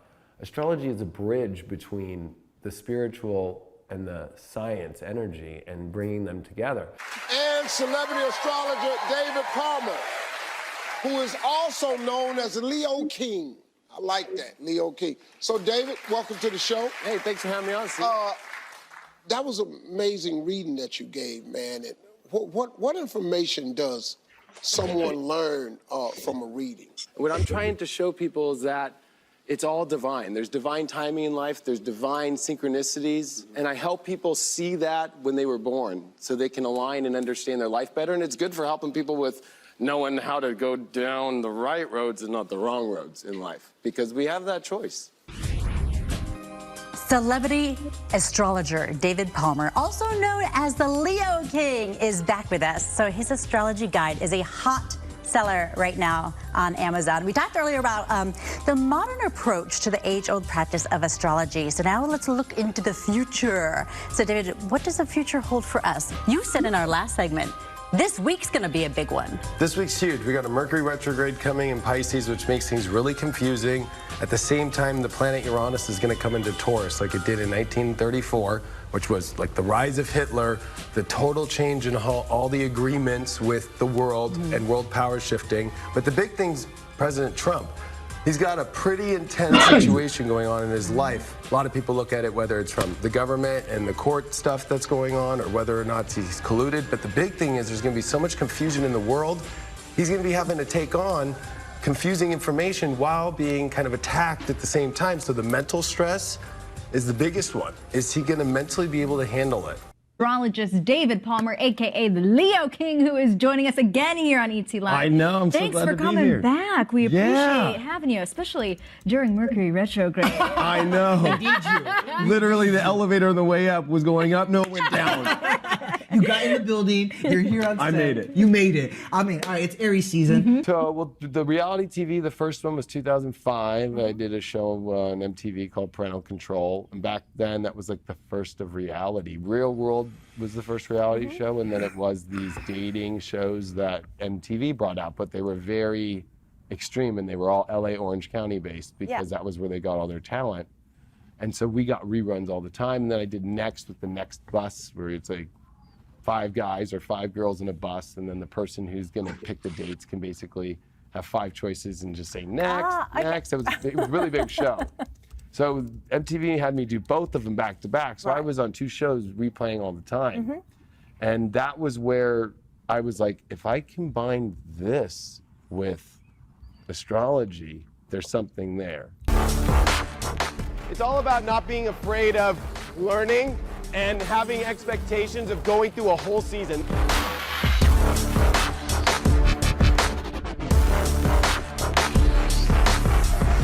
The way that my writing style is really aggressive and really fast, and I like to do that as clean as possible. I don't know if it's really like motorcycle riding. I'd say it's jet skiing, baby.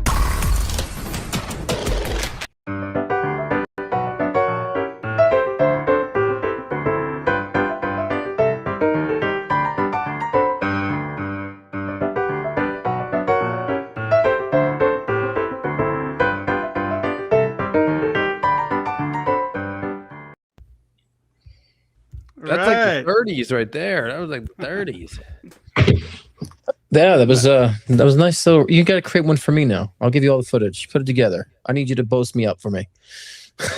You have to make an EPK. Yeah, I have one. I have an EPK. I just need to. I'll send it to like you. one of my I'm EPKs, kidding. like, I'm kidding. intros. I'm kidding because I'm so not good at like boasting myself. I'm horrible at it because I don't care. That's my problem. I need someone who cares. That's like, Scott, do this, and that was genius. Oh yeah, I mean, it's just you're like me. You have plenty of content, so it's just like kind of giving people like a narrative. Like, why is it unique? What makes it different? Yeah, I need someone to create that for me because I'm always doing it myself. I'm like, I don't fucking know what people want to see. You know, I mean, I don't even know if people do like it. I mean, maybe that's a Leo thing, right? Like, well, I like myself, so I guess I have no problem to do that. So, but I don't look at it like, "Ooh, I really like this." It's more just like, "Huh, okay, I gotta." It's like marketing. Like, I gotta put it out there. Like, I did all these things. I don't have that bone. I need that bone, the marketing bone. Like, I can why? brand Because things, it's like, especially with TV, if they didn't watch it on TV, they're not watching it on the internet. So it's like by me making videos and then putting it on the internet, it's like, oh wait, like that fool did that. You know what I mean? Like, I think that's the difference. Does anybody even fucking watch TV anymore? I mean, does anybody subscribe? I do just because I'm old and I have direct TV watch? digital baseball. Oh, well, that's different. That's different. It's different, but I'll once a game's over or something, I'll like switch and I'll check the news for a second. But no, I don't watch TV. You're right. Yeah, but majority of people, like, I'm just streaming. Is like I catch everything. I'm streaming and paying like $100 on fucking subscriptions just for channels and certain shows, or I'll buy the show outright. Because I'm like, at least I own it. Right. But I do that with Apple TV stuff. Yeah, Apple TV stuff all the time, right? But I'm just saying, like, who subscribes? Like, even like us being late or on time or whatnot. I'm like, it's not TV. It's recorded. It's a built-in TiVo, YouTube. Right. Catch the replay. Can you believe TiVo even existed when then the cable boxes then came out with their own just on demand? Remember that? It was like they stole that shit. I know. They were like, "Oh, this is smart. All right, let's just do that. Then we'll have everybody rent it from us." And then converting, like taking them, you have to give up the box, converting it all to like DVD or converting to like VHS at that time. Oh yeah.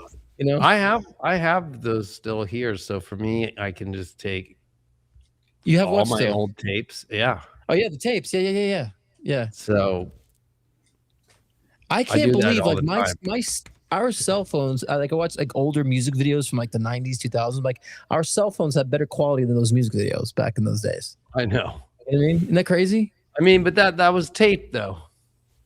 I know, but I'm just saying, it's just crazy. Like we have this little thing in our pocket, and we can like have HD. We stream but that's live, what makes no sense to all the war video. Like I'm like, why are they using like really old cell phones? But it's not even that, because I follow this one influencer. He does technology. He took the newest iPhone 17 Pro Max this year, and then went all the way to iPhone 1 and took a picture. You don't even see a difference. Really? It's very minimal. Seriously? Interesting. Yeah, Interesting. so it's not like they've done much to it. They make us think that, of course, for video and to actually video. video. But for picture, you look at the iPhone 1, you look at the iPhone 2, 3, 4, and you don't see a difference to the 15, 16, or 17. You can't even really tell. The You know photography. what's funny though? Like, Yeah. when we look, They it's claim funny it. when you They look claim at it's better. They claim it's when better. you look at like, Yeah, I mean, old news. When you look at old news clips from like, when there's like wars back on CNN, and like now I look, I'm like, that's a green screen. They really fooling us. We thought they were actually there. Like we look back, right. and we've been duped by so much shit. Well, the moon landing. Let's talk about the moon landing. We didn't talk about that yet. Oh, let's talk about that. Yeah.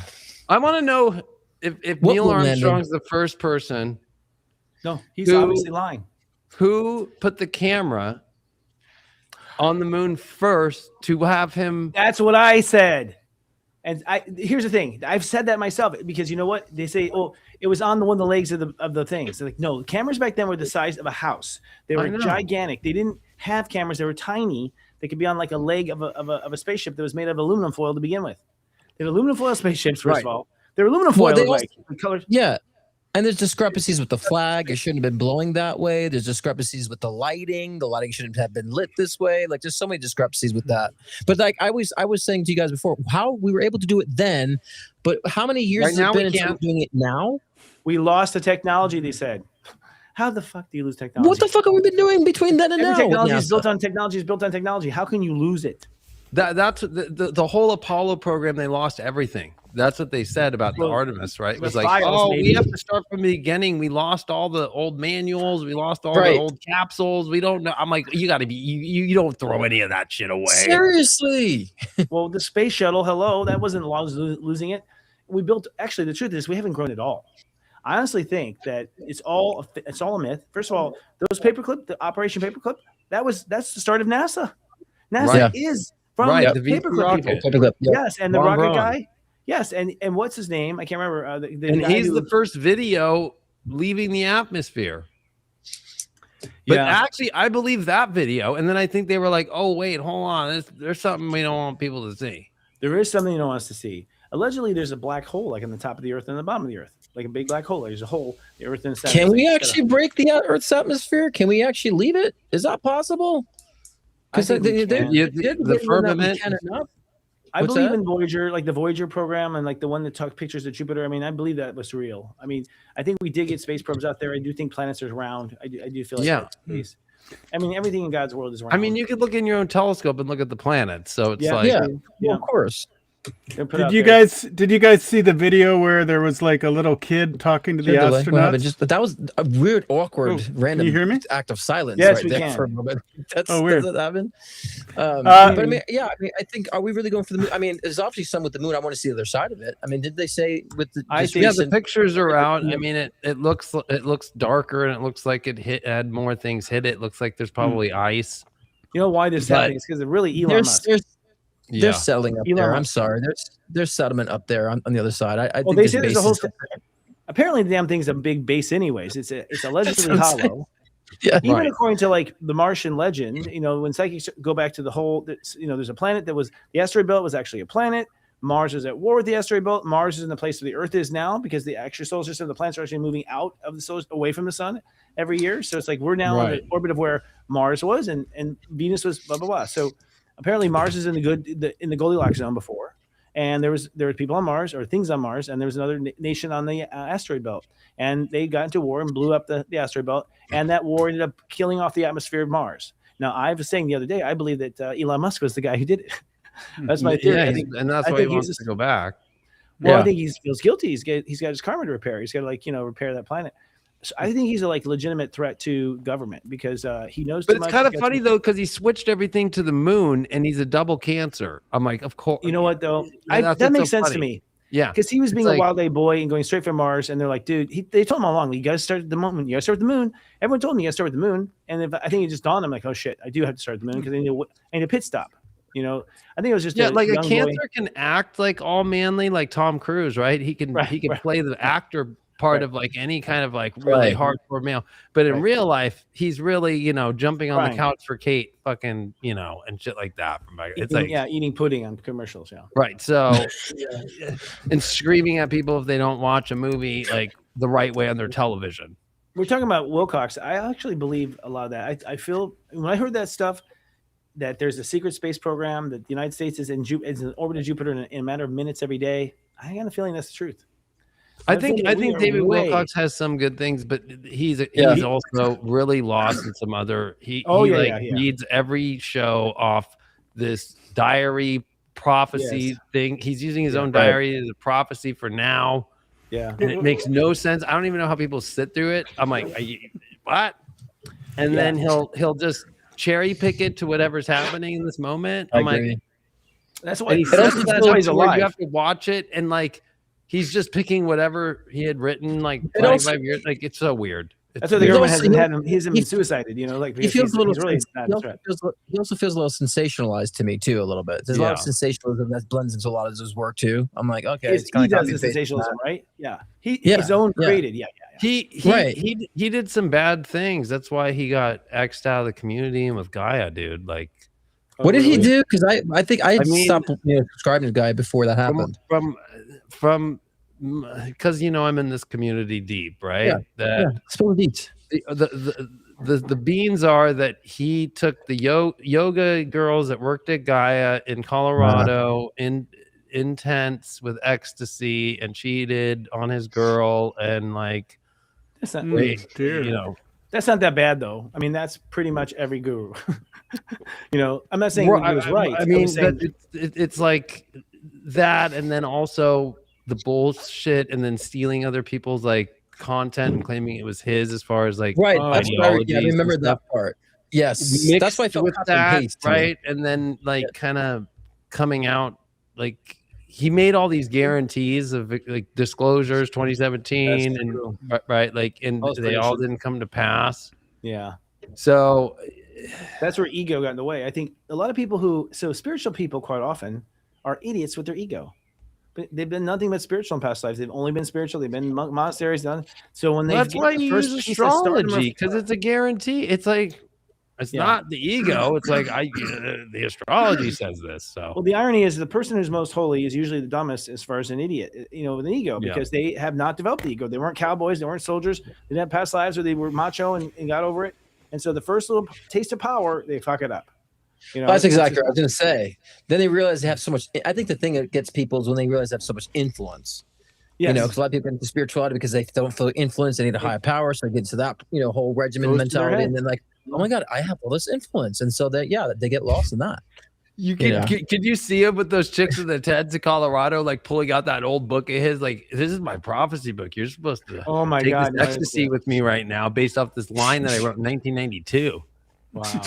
The line he snorted in 1982. Like, wow, that's like the girl's getting all creamed up for that. Like, geez.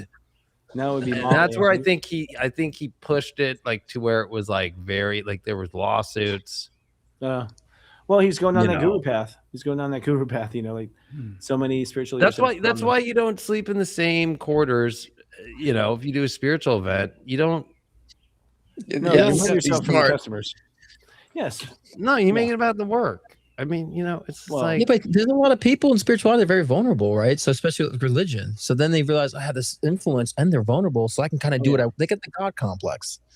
You know what I mean? Oh yeah, exactly. And they always look like kind of goofy too. These God complexes people. They don't even look like they match the title.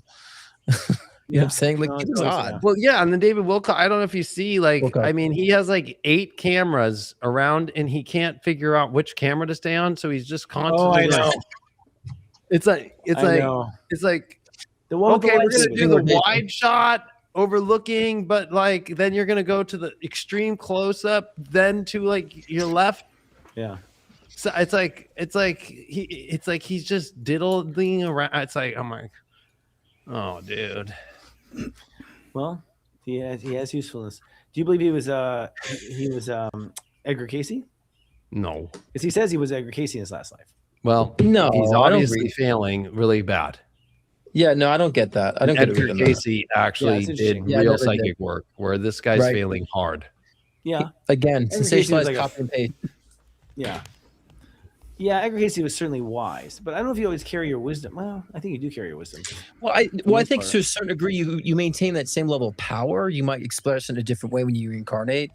So I would think he would still have a heightened sense of the psychic power if he were. in this incarnation, Maybe whether he just views turned it or into not. ecstasy and we turned into ecstasy intense this time. It's like that's his power. Well, I think having That's some not sort of fair. original form of spirituality for him, he's a copycat of like what do these people exactly. say, and then just putting that together instead of his own original spiritual insight. I'm always- Right? It's like if you follow past lives, though, it's so funny because people usually do bounce around between like very famous to like idiot to famous. I mean, it's weird the way it's numbered. I think it's because to keep things in balance. Yeah, but to me it would be like for example, if he had that psychic power previously, this incarnation he'd probably have the complete opposite of that, or abusing it to some degree, or making it really intense and creating change. This guy just seems not so developed, like on the soul level when it comes to that ability. No, he doesn't. You're right. I agree. Because you wouldn't have to phone it in. You wouldn't have to kind of like sensationalize it. You know what I mean? That's because wisdom really is. I mean, you look at David. You can say you just have had children.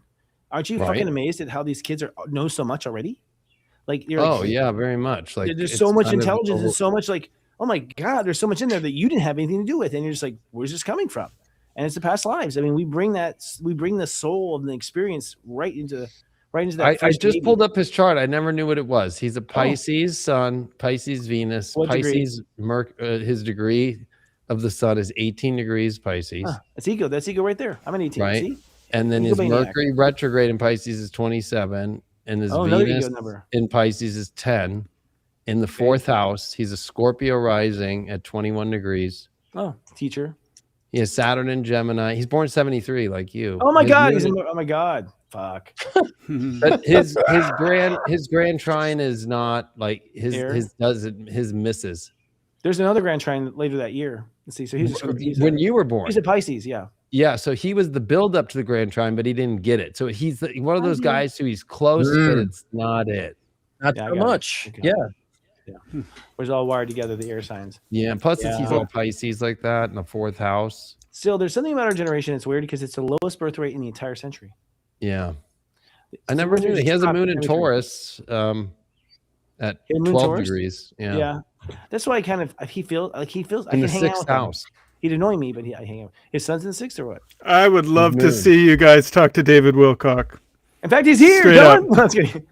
Yeah, I wouldn't mind talking to him. I'm going to be the unpopular one here and stand up for David Wilcock because he was talking about shit that before or when it was very unpopular. Morgan. Oh, you can't hear me.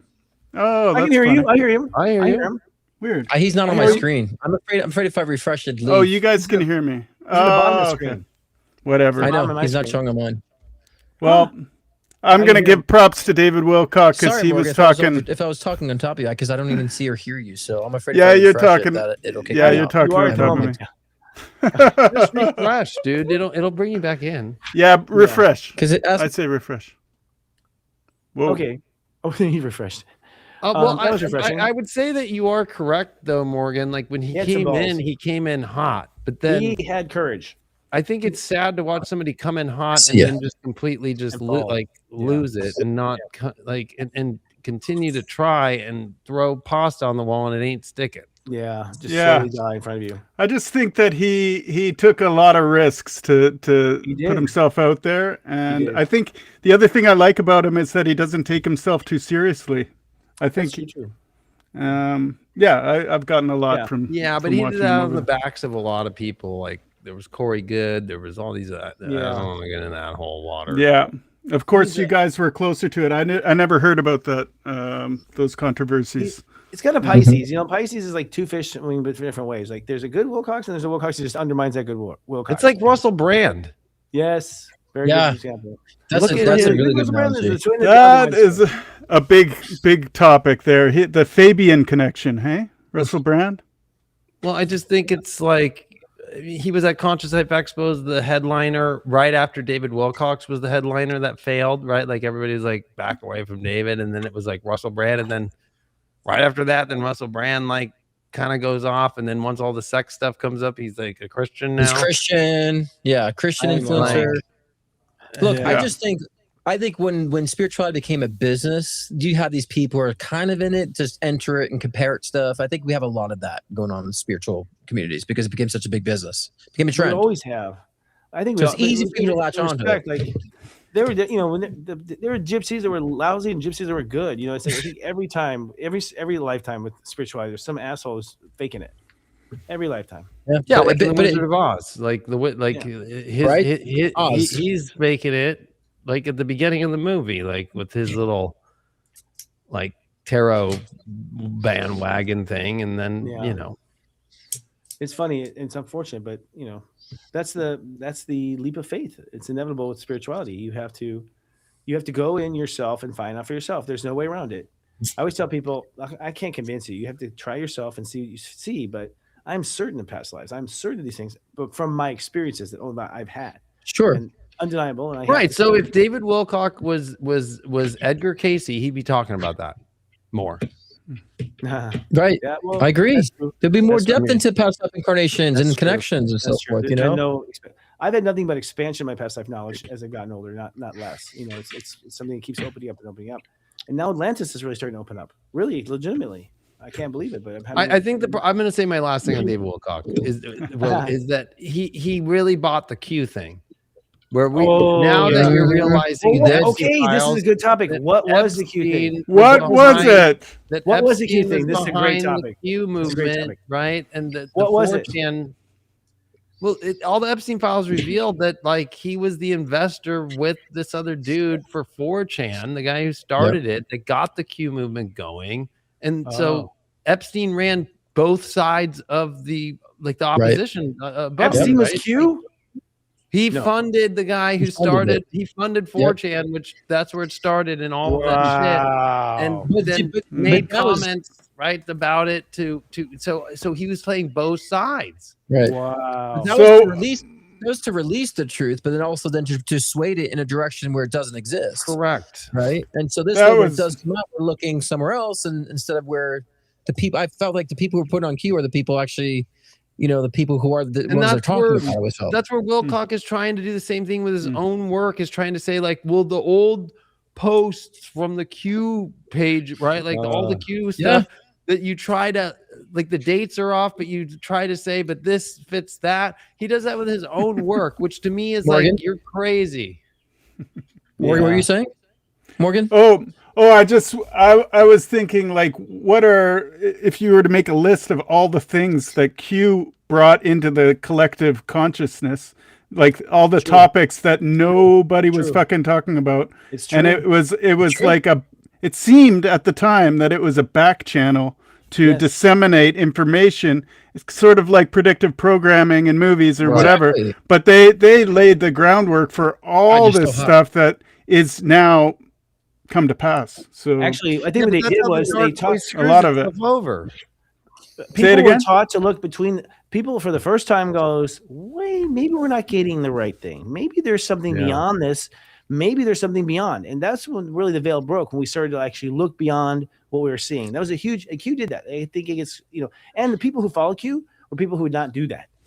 You know, these are the people, direct Christians that heard, you know, they stayed within their belief structure system, and they went outside of that. I do think that's PSYOP, and I agree with you, Christopher. And I think that PSYOP also was created, even though its truth was, because I think they knew it was going to come out at some point, and they were going to be, the light was going to go toward them. So I believe that they kind of premeditated setting it up to get it out first and be able to control the information. That's why I think that what its administration is in its office, to control the access of this information.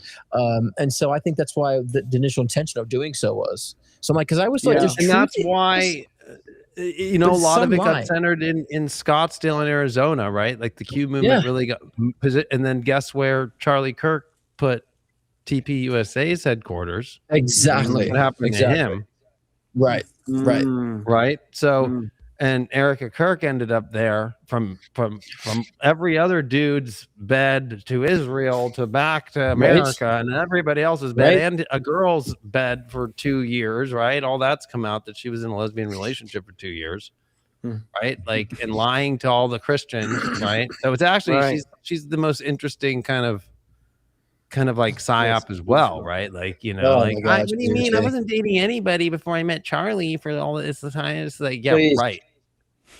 Yeah. Was she on a dating reality show too? She was on a dating reality show. What and then the dudes that she was in relationship with have all the pictures on their Facebooks and all the years she says that she was single. Yeah. And then the girl that she was living with, like all the pictures are in the girl's hotel, or I mean, in her apartment in New York. Like, you know. Well, and didn't she also win a Trump pageant too back in the time too? She was of course she did. Of course, she's a plant. I mean, hello. You know, it's just I think people are just not seeing the clues, and I feel like I feel Spirit is like look, we're gonna make it even more obvious. You guys gonna wake up now? I feel like there's a test going on because it feels so goddamn obvious at this point, like it's being pushed in our face, all the facts and the evidence. It really is. It's crazy. Yeah, I mean, honestly, I mean, I'll say it about the Artemis, you know, the green screen thing, that the blip. I'm with you, David. I'm with you on that. I believe you. I'm surprised. I mean, well, first of all, everybody they can't get the green screen thing right. We all have green screens. You're not seeing our little things. You know what I mean? Like, it's not that hard technology to master at this point, you know? Right. I know. And we're using, I mean, they're supposedly using the best equipment in the world, right? Seriously. That's the stuff we have. Where's the raw footage? Where's the raw footage? Right. I want to see raw footage of their phones, their cameras. I want to see raw footage, not these like doctored up. My question was always like, where'd they get the moon rocks? Because moon rocks are heavy. And that means you're picking up rocks off the moon and you're shipping it. How'd that happen? Because the weight is so important as far as how much can go up and down when you have to do a rocket ship. Like they're calculating weight just like they do for airlines. Everyone weighs on the airline. They move people around on the airlines just so the damn thing doesn't crash. And so how did you get a bunch of rocks? They made them take a shit on the moon because they probably calculated the kilograms of shit that you would get out to make sure that you could put it on board. That's true. So there's probably the astronauts' poop sitting there. Sure. That's probably the meters I was on the other day too. Just turn into this fucking residue of fucking meteor shit. You know, if it was in the dark side of the moon, it'd be there. But if it's in the light side of the moon, probably burned up. I think it's all distraction. I think that they're doing something else in outer space. We think we're doing the whole moon thing. There's something else. A distraction. The timing of this is rather perfect with the war and the episodes on the tip of release.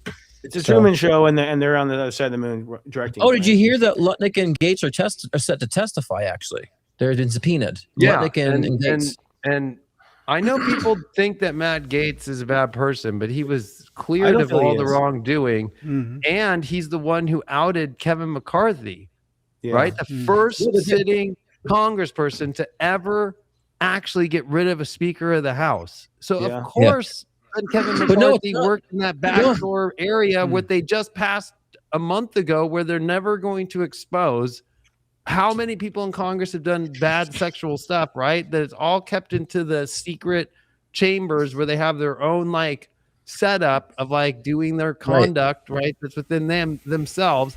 And so they come out when Matt Gaetz is going to run to be the AG and they try to use that to get him away. Yeah. But not Matt Gaetz is naive about they the dark. don't show you the evidence. They just say that's what we thought. Kevin McCarthy's behind it after being ousted.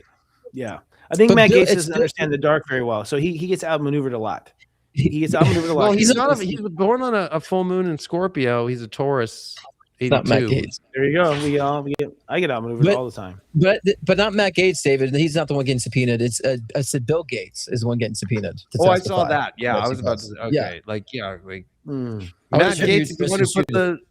Matt Gaetz is the one who put the fucking the Hunter Biden laptop into evidence. Right. Exactly. I mean, all of that. So of course they're going to try and get him out. Yeah. I got a question. Bringing up the alien stuff, I'm going to listen because the people who, whenever you have balls to put out shit, you get ousted now. Oh yeah, that's true. It's true. Yeah. Usually before you get killed. Now you get ousted. I wanted to ask you guys, what is your current take on Jim Carrey? Have you seen anything yet that makes you feel like it's all good in Jim Carrey world? I don't think he's around. It's been like a month. Have you seen anything convincing? No. Where is he? I don't know. No. I think he's got.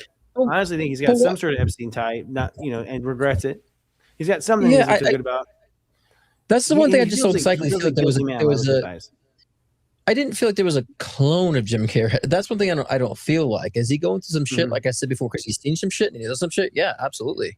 But yeah, I never really felt that there was a clone of him, and he's also disappeared for several years, and no one ever talked about him. So all of a sudden, Jim Carrey's why is he the topic of conversation? My question is, because he showed up, everyone thought he was a clone. Is that why? Well, has anybody seen the real Jim Carrey yet? It's been like a month. I think anybody you see that gets propped up to that big of a status sells themselves out to the dark. They just yes, I was do. just gonna say, there's no way he got whether it's I agree. Charlie Kirk, I think figured out like, oh my God, she's a plant. Too late. It all became too late, and that's why he went off for the last 2 weeks before he got killed. I think you're right. I think anyone that's at that level has definitely. If you make it to that level, because we've all tried here, and the only way through there is some really dark path that you can sense way before even getting to it. Like, never mind. Because they won't let anyone get more popular or powerful than their own plants, and so whoever they are. But, why is Jim Carrey the topic though? Like, why has Jim Carrey become this like topic of focus of it? That's what he's like. accused. News article about it. So weird. His name wasn't in the Epstein files. No, we were talking about it. Like they promised that he was in there. We had the first episode. We had a story about it. I can't remember what it was. About was that really him? Right when he showed up, and it doesn't look like him, and he was in France. He did not look. Yeah, like him. It was him. I mean, that's because I saw a video of like 8 months ago, and he looked the same. Like he did. And he was rehearsing. Yeah, and he was rehearsing. They said, and if it was prosthetics, a prosthetics professional said he would be like dripping after like 10 minutes to 15 minutes. They would have to keep doing retouches, So I agree. I believe in clones. I do, but I just feel like Jim Carrey is just very odd and going to very weird space. And that started like 6 years ago, 7 years ago. He might be in a Tiger Blood Charlie phase, but just not as like cool. Like it's more. Tiger Blood Charlie face. Oh my God. Yeah, because the Charlie documentary was amazing because it was like, like what happened, bro? Like, I love the way he described. He's like, well, all I could say is, you look at the menu, and I looked on the other side of the menu, and let's just say I tried everything on the menu. Yeah. Right. Like, and so he's a Virgo. And he owned it, and he just was like, yeah, I fucking got like lost on crack for a long time after Tiger Blood, and I just fucking explored my sexuality, and then I ended up fucking like quitting because they got his dealer to start taking crack out of his crack to where it was finally just pure baking soda. Like this is a true fact. Wow. That was the only way, because he was like, I'm hitting this and I'm just not getting high anymore. So he finally just gave up, and it took 2.5, 3 years to do that. Wow. It's that addictive. Wow. Yeah, to where his dealer started giving him like just baking soda, and like that's what did it. Wow. And that's system. I mean, that's Hollywood too, and it's right. But like Charlie Sheen is another person who you would think would be on it, but obviously not. Right? Like he came out against the system too. Yeah. Yeah, right. I'll never forget, because you and I were doing shows when he came. We were together doing shows, Chris, when he did that, and I'll never forget him smoking a fucking cigarette on fucking national news, CBS, like his interview in his living room. Like, I'm fucking full of Tiger Blood, bitch. Like I'll pound 50-pound rocks. Like like I'm just like, you're high, winning. I was like that. Yeah, winning. Like that was. That honestly, we were in the Great Recession. Like it was, everybody was so lame, and it was like Charlie was like a bright light at that moment of just like somebody being real. He wasn't following the script, and so it was refreshing. Yeah, it was improv. It was nice. We were finally getting original content. And I think Jim Carrey didn't follow the script. Yeah, or he was compromised a long time ago and put in all these movies that are iconic, that are like presenting the idea that we're living in a simulation, like The Truman Show, or that's like, true, I mean, he was in all those movies that were that's true, kind of circling back around. But that's because of his father. I think David Icke. He got all that from his father. David Icke has been exposing all this shit for decades. I don't know if you guys follow David Icke. He's been David to follow, not David Wilcock, because David Icke.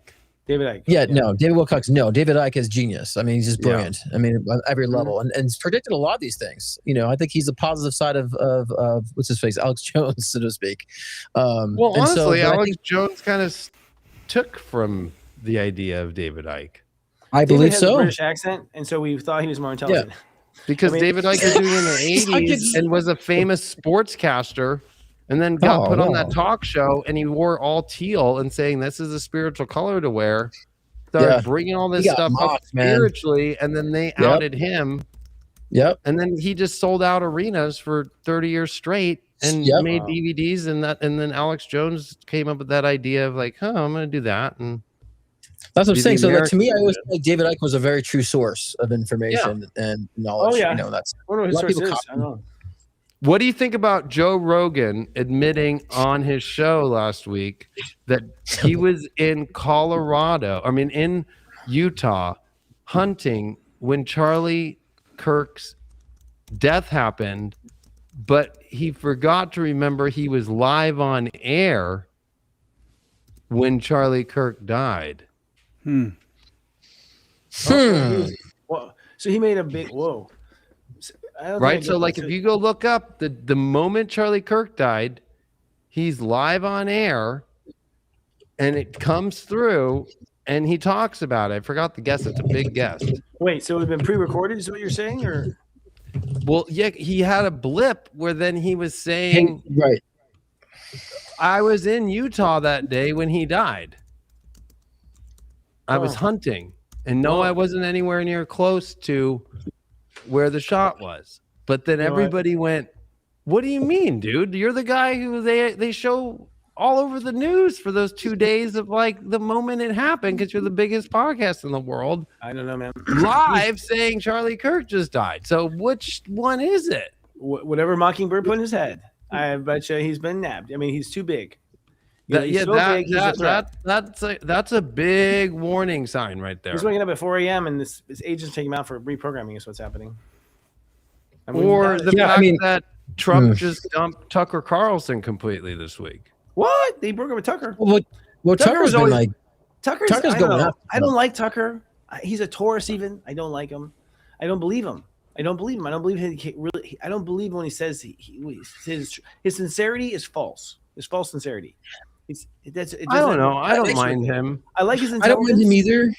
I don't mind him either. I just think right now, he's a little lost on what to believe. So I think he's in his own personal battle of like what he really believes. This is your he's kind of simple. It's like, dude, come on. You haven't thought about this for 1 minute? He's a Taurus, bro. The Taurus moon, dude. At the end of Taurus, and Christian, like super Christian, and raised in a very if that's what he says, right? This is the thing about all I don't feel that's valid. The weird MAGA version, like that.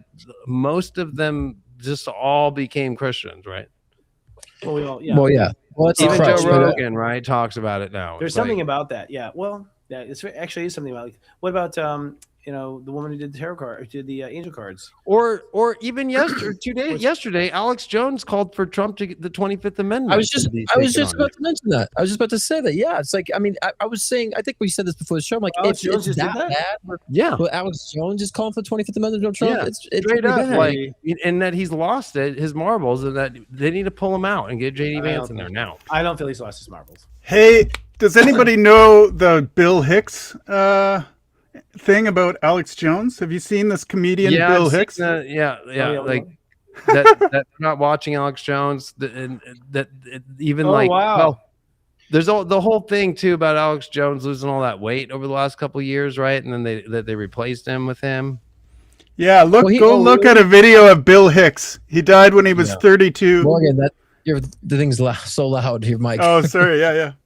You don't have to talk. Yeah. Yeah, but you have to remember, and this is ironic, right? Tucker's dad was CIA. Oh shit! Really? Alex Jones' dad was in the military intelligence. You know what? It was Jim Morrison, huh? From what I hear, the CIA use their own children. I've heard that over and over again from the children. I can of course. We know I wouldn't be surprised if Tucker and Alex are raised to government operatives, right? That are it could be. They could be hypnotized government officers. I don't know if they realize it. I say this too. I really feel like Vance is going to turn on Trump. I felt that since day one. Like, throw Trump under the bus. What I think he's of going is to turn on him. Because I feel Vance is such an opportunist. So he's like, I'll go along with this Trump. I agree. Me and him are 10 days apart, and we have the same chart, and he's a double Leo, 12th house sun like me, and we're just 10 days apart, and I progressed into his birthday when I was 10 years old. So don't start going there about him. He's not. If anything, he's the spiritual light in that whole thing because he's gone against the war. He's back. This is our first gentleman's bet. This is our first gentleman's bet because I think we're all onto something, but we all got it wrong. I personally think that Vance will turn on Trump when he passes and just reverse everything. And I think he will be like a Hitler. He's going to just go crazy with his power. If you get his emails, I'm on his list. I get on everyone's list. His emails are like, geez, he just goes off on rants.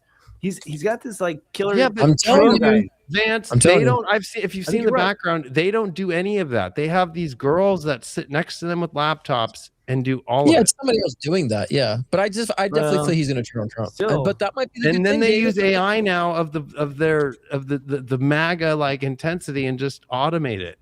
Yeah, it's all I automated believe stuff. I believe that's true. And he's But not providing I'm, half of I'm, it. It's just I'm like- saying as a psychic sense double he's gonna flip. Leo, right?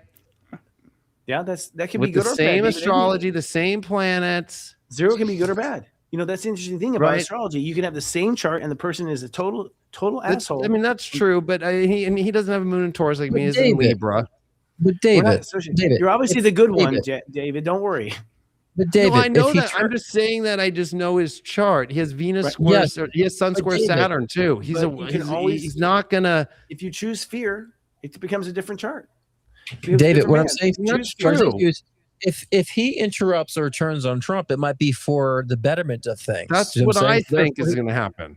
Well, that's what I'm saying. I think he's just going to go against him when he dies. I think Trump will die, and I think he's going to give you a 180 on Trump and all of a sudden hate him. I don't He'll think do he it has before. the balls actually to go against Well, Trump he right hated now. him before. Remember, he thought he called him a course. buffoon and all that stuff in called him a Nazi. 2016. He'll have the Right. balls, Christopher. He'll have the balls when he realizes others on board with him, because then he'll feel like, oh, I have the opportunity here to But get this not- happen. So- there's a alliance right now. There's If he had the RFK, balls, he wouldn't become vice Vance, president. Tulsi Gabbard that all are Mhm. against the war, right? Yep. And that's why they're not the figureheads of the war right now. They're not allowed to talk. Vance is in the background, right? They're all just like, we support the president, but like they won't go farther than saying much of that, right? Right. And they have opinions, yeah. Right. So and Yep. honestly, RFK's been exactly what he said he's going to do and doing the right thing. Tulsi Gabbard's doing the thing too. And RFK, people hate RFK, and I'm like, dude, what's the problem? I know he's being honest. What is it? They're like, I don't know. I hear the worst things, but I'm like, so what? He's a heroin addict. I'm like, that's why I trust him. I trust him because he was a Yeah. heroin addict and became sober. Like that is what Well, you want. How Someone's do you been in think the dark and JD come out. Vance got big? Is he wrote a book, Hillbilly, in the movie because he was a fucking drug addict? Yeah, I mean, see, a flaw is not when you correct a flaw and you heal yourself. That makes me respect you. That doesn't make me Yeah. disrespect you. People who have flawless records are not trustworthy because as soon you're going to be seduced by the things that other people have been in and pulled themselves out of. The strength is Well, I that think you already came RFK is very controversial, and I don't think he has the best tact to deal with some of the controversy to get people to be open minded to it. So I think that triggers a lot of people. out. Why are people especially the so vaccine triggered? thing That, and- it's like why are you so worried about a vaccine? By the way, people, it's like this is a manufactured good. I don't see you fighting for Toyota. Why do we all of a sudden rally up against like this is I'm somehow a sinner for going against an industry? Like no, fuckers, you can't produce a shot in 9 months. I'm not getting in a car you haven't spent more than 9 months designing. I'm certainly not putting something in my body to spend more than 9. That was my whole thing. Like you spent 9 months designing this, which we know is not true. But still, I don't agree. fucking way. I don't agree with everything RFK says, but I think a lot of what he's saying is great for people to be aware of right now. So that's why it doesn't bother Yeah. me. It's and so better he's than what we've crazy. been getting our whole lives, like in there, like, hey, just like eat fucking shit and great. No, he's right. No, he's right. I mean, we all know this. The light workers all know this. The food is full of crap. We know we have. He light workers- bans- we all know that it's all full of crap. We know. I know it's people all- are upset about the glyphosate thing, but if you think about it, it came just a week and a half or 2 weeks before the war, right? And he even said, like, we're switching into American chemical, and I don't want to Right. do this, but if we do Right. this, we need to continue to keep pumping because of our own ability to grow food, right? So he winked the war before anybody through that. Yeah. Yep.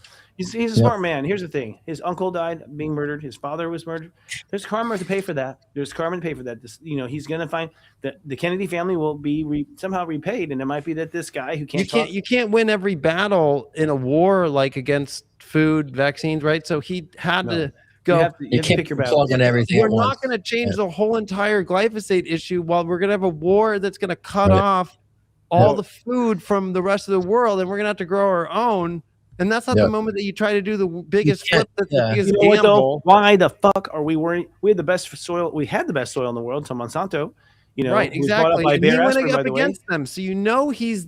You know what? That's the thing. These light workers are not smart. They don't know the dark, so they go in rushing. They don't know how to deal with these kind of darkness. Turn their Right, nose to so the it's side like- of the dark. He that? winked about the war 2 weeks prior with that. Yeah, it's this thing. People who are in the light, see, when you are true in your heart, you just don't think how bad they'll be, how much they'll cheat, how far they'll go, and you just naively run out there, and you see time and again the person with the good voice or the person with the good message, they get wiped out because they don't know who they're dealing with. Well, they just deem because spiritual too. But they deem because they don't like somebody. They say everything they say is bad or evil. They don't take out fine moments of that person they don't like. They just shut down. I was too negative instead of pulling out the positives like that. I did it with RFK. I mean, he did ban those synthetic dyes. That's a start too, right? He put a ban for that. Apparently, he gets poppers. He banned poppers. Apparently, so I've heard. Poppers are banned. Are you going through withdrawal, Chris? He closed popper. No, I've heard men talk about it. He's closed popper. I live in Palm Springs, brother. And I know he goes through withdrawals. Oh yeah, they get mad about it. They really get angry that he's did that. I don't even know what a popper is. It's like a little chemical. It's VCR head cleaner. It's actually VCR head cleaner. It. Yeah, they store it. People smell it. Yeah, they huff it before having intercourse in sex, and it's supposed to relax them and heighten the sensation. Oh, okay. All right. Yeah. Apparently, it's been banned. There's some sort of factories are closing, shutting down. That makes sense. Why are we making VCR head cleaner now when there's no VCRs? That's a good point. No, yeah, right. No one's saying RFK doesn't get a pass, so that's an extreme. I'm just able to see things that are beneficial what he's doing, that can really help progress other aspects that are very important too. So alcohol is full of shit. It's full of crap and shit, and California wine is full of crap and shit. And I'll tell you right now, if you try to close down California wine right now with all the sulfates and everything's in, people would be mad and angry and how dare you? It's killing you. Don't you feel shitty the next day? You do. Yeah. It's not because the alcohol. Romans drink every day. Yeah, because they didn't have the shit in it. I agree with woke ones. They all need to go. We need a whole revamp of a new generation of leadership and politicians. Everything, 100%. And actually, here's the fucking the two-party system's got to fucking burn. That's been the disease, the mental disease for a lot of people. The two-party system. That's the brain worms. It is right now. That is definitely controlled. That was control of people to keep it into. It was no. It was. I'm doubting. Every time there's a third party, and they squash it out. Like media rallies against it. Everything rallies against that third party. Right. Based off the astrology, it's going to be up. And this might sound like I'm taking a side, but I'm not. But the Republicans, they used to be the Whigs. Yeah. Right. So they've done the whole rename the party, change it to the GOP. Right. But the Democrats have never changed that since the Democratic Republican Party of Thomas Jefferson. Right. Yeah. So the problem based off the astrology, if you look at the chart of when the Democratic Party started, it's at the end. It's actually a worse chart than I do believe, right. So look, I've seen things flock. I was Democratic for on that party for a while time. I saw the people who are rational and cared for life. I'm talking about birthrights here. I'm not talking about babies and abortions. People who actually care about life. I've seen in the Democratic Party that whatever they believe, it doesn't. If they believe this, then your life doesn't matter if you're going against this belief. They've gotten radical about the beliefs. Republicans do that too. If you're not Christian, Christians, the same shit. That's human nature. Well, no, Christians don't do shit about that. Christians count on God to take care of it. This side's protocol, then you're a bad person, and we're not going to help you. Christians count on God to do it. They don't actually get their hands dirty. They're like, I don't take care of him. He's going to hell. But Democrats are like, we're going to rig it. It's a different philosophy. Taking it on your own hands. I only saw it in my lifetime. It wasn't that way when I was growing up. Jimmy Carter was a Democrat. I thought he was an amazing president as a kid. Even I admired Reagan him was a Democrat. Then So was Trump. Right. So is Trump. Right. Yeah. So I mean, we just haven't seen the flip to the other side, Republican and Democrat, because that's Civil War karma. I believe that that's Civil War karma, because that at the back of every Republican's mind is that if you're a Democrat, you support slavery, which they support having illegal immigrants here to get paid nothing and get treated like slaves. So when did it switch? The same way. I think FDR switched it. I think FDR, somewhere on FDR and his wife, they somehow. Well, because he was the longest term four-term president. Wasn't he packed the Supreme Court, right? That the United States Supreme Court said you cannot add any more people. Then they went in, and he's the one who packed the court changed everything. Yep. Ran up, right? And then so his uncle Teddy actually was president prior to that, Teddy Roosevelt. So that family had yeah, some grip on. But he was a hardcore Republican who was a war, the Rough Riders, and used to ride his horse in. And well, I think Franklin was a Republican before he ran for president, just like Trump. I think he switched over.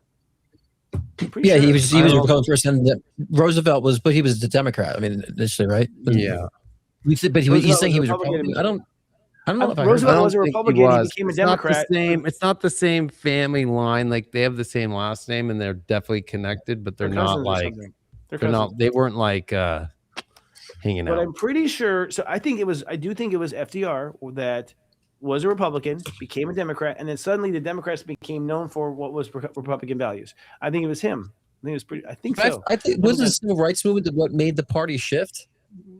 A lot of the civil rights movement. It was after JFK's death, right? Which we all know. Like, of course, the VP did it. Rights did it. And during the Civil Rights Act, it was the Republicans that passed it in the House and the Senate.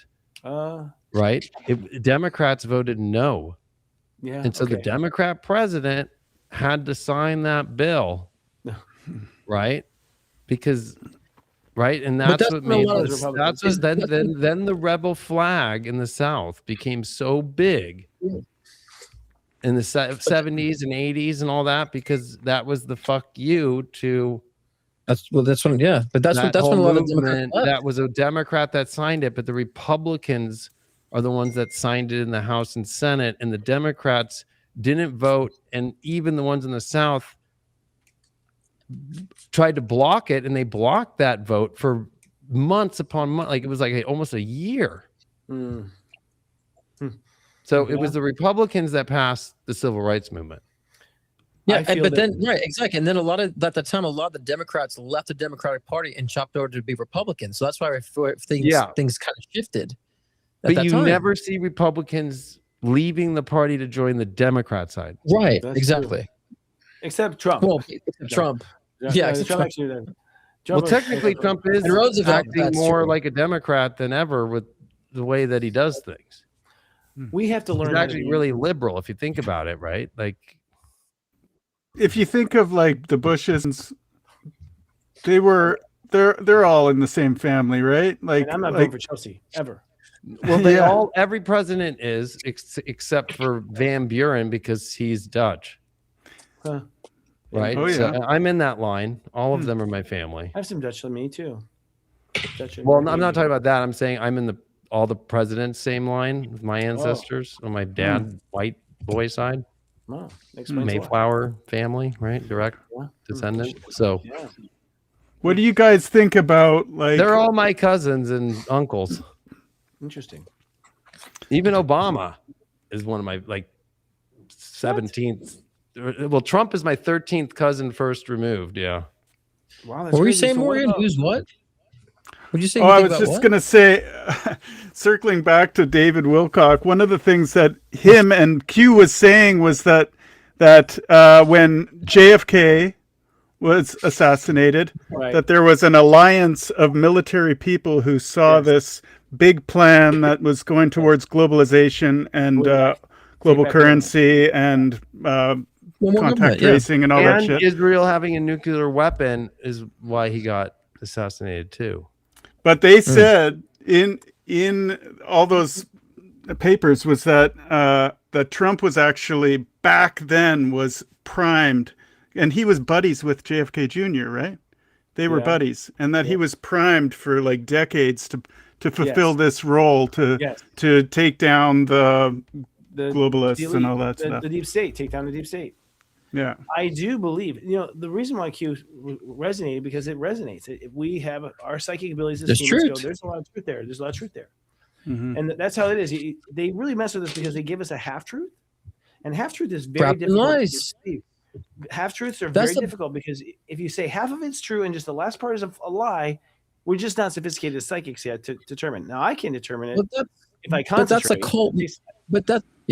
I'm saying that's what cult masterminders they do. They like to feed the truth. They feed the truth. They got them, and they just wrap it in lies, and that's a cult mentality.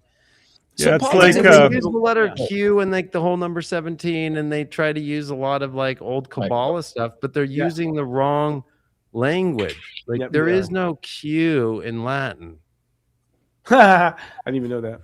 Right? Yeah. So like if you look at the Unicodes of, you look up the Latin language, it's not just words. Whole entire systems of life are based off these characters. Yeah.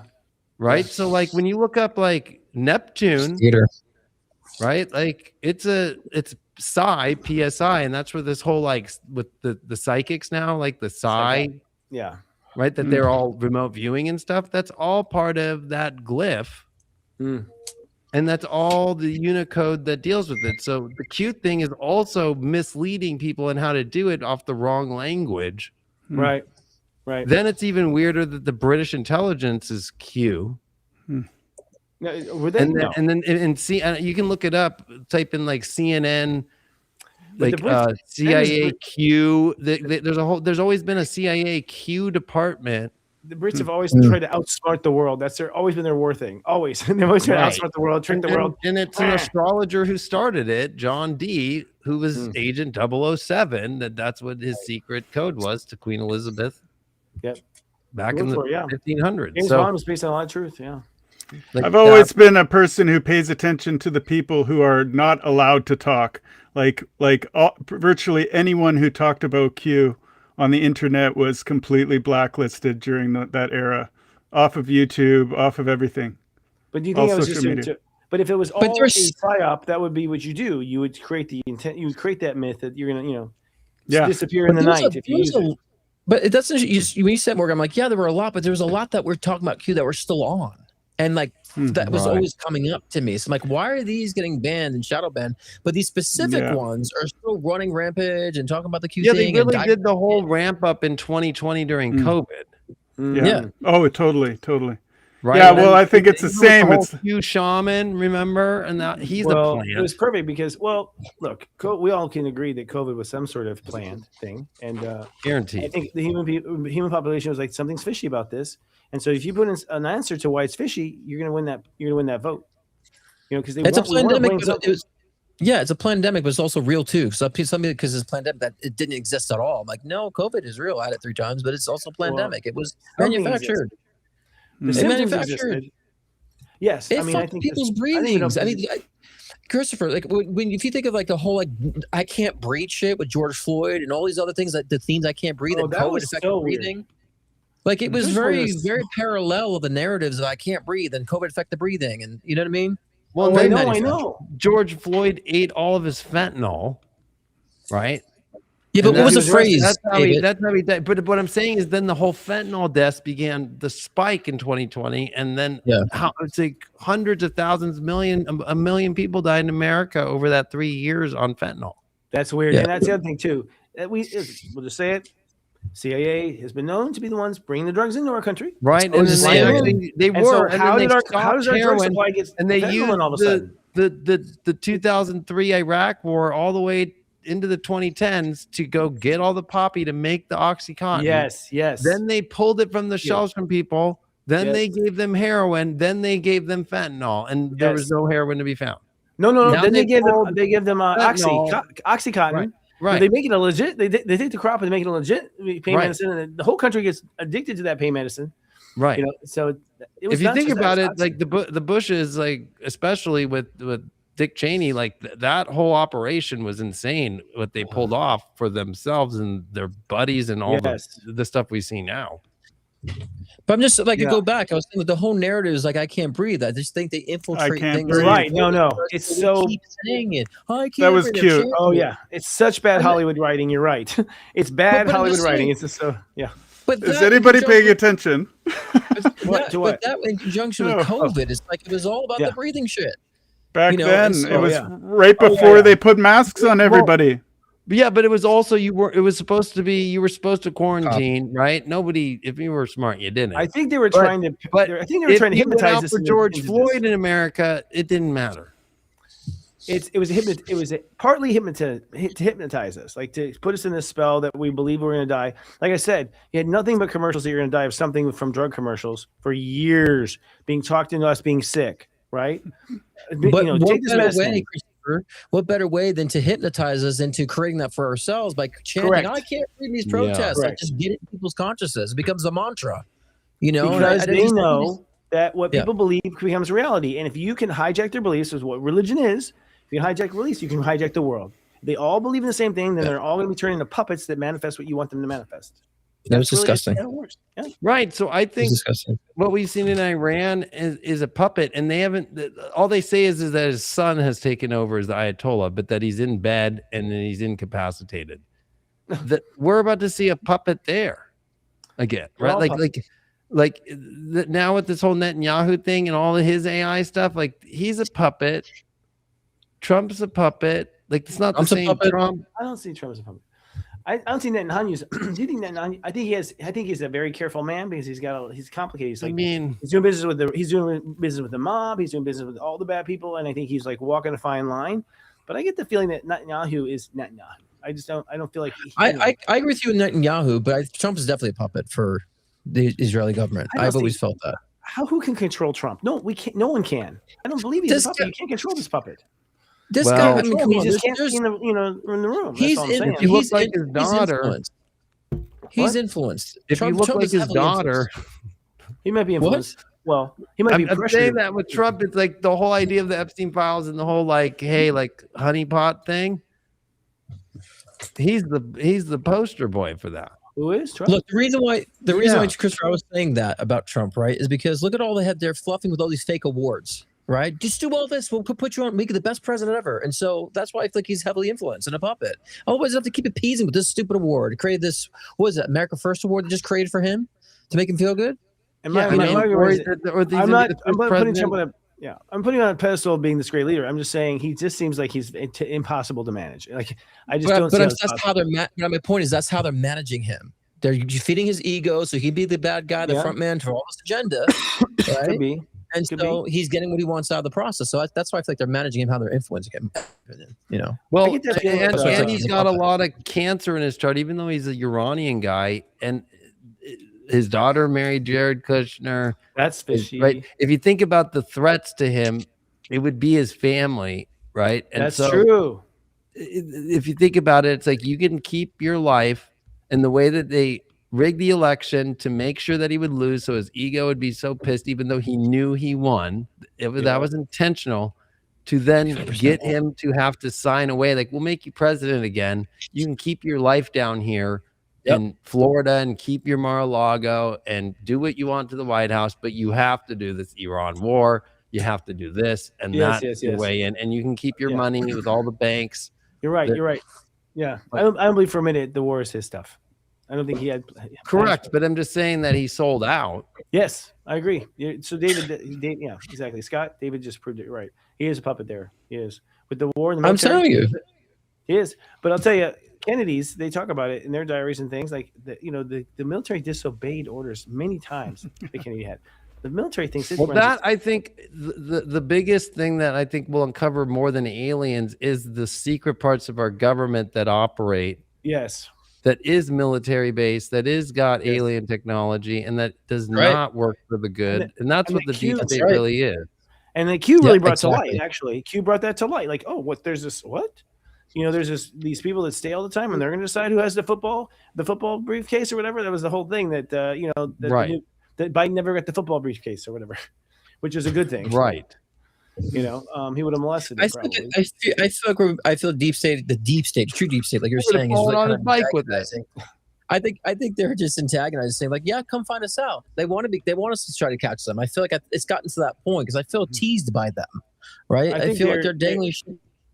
Yeah, I agree with you. I agree with you. I think their ego wants to a little pop. They're tired of being secret. Yeah. It's like they put themselves in the movies. They put themselves in these things because they're tired of being secret. They're so tired of being secret. They want to tell everyone they have the power and. They can't help with their hubris, but to do it, say it. Yeah. I think the problem with Trump, based off his astrology, is a Gemini with a North Node Gemini in the 10th with Uranus and conjunct being born Uranus, on a lunar eclipse in Sag, with the South Node in Sag, is truth. And so what is not true, Uranus and Gemini with Pluto is going to bring out with him. He's got a 29 degree. We talked 29 degrees at the beginning of the show. He's got a 29 degree Leo rising. Right. Yeah. And Uranus is squaring it right now. I mean, 29 can go off the edge. We talked about that. 29 can go off the edge. They can go overboard, and boy. And he's got Regulus conjunct it as well. And that's the great fall. Like that's always a guaranteed. If you're not on the right side of spirituality and doing the lion's true heart, you will have a great fall. But I would still today argue that he is a spiritual actor that played the role for heaven. That's why he always says central casting.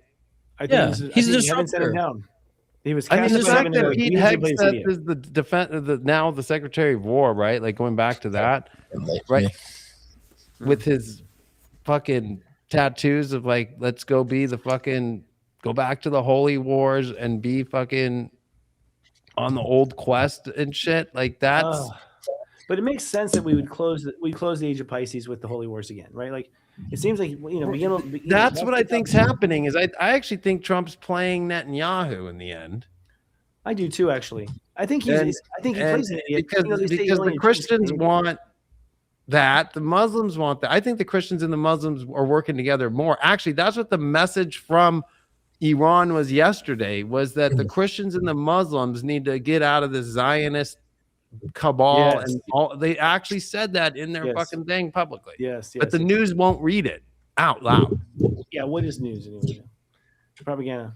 We don't have anything. All right, guys. With that said, it's time for me to go out. That was a great show, though. Next week, folks. Next week, you'll have to buy a ticket to see backstage because we've got everything setting up. We'll talk about it. We get back. Hey, Mars will be in Aries, so it'll happen. Yeah. I want to say.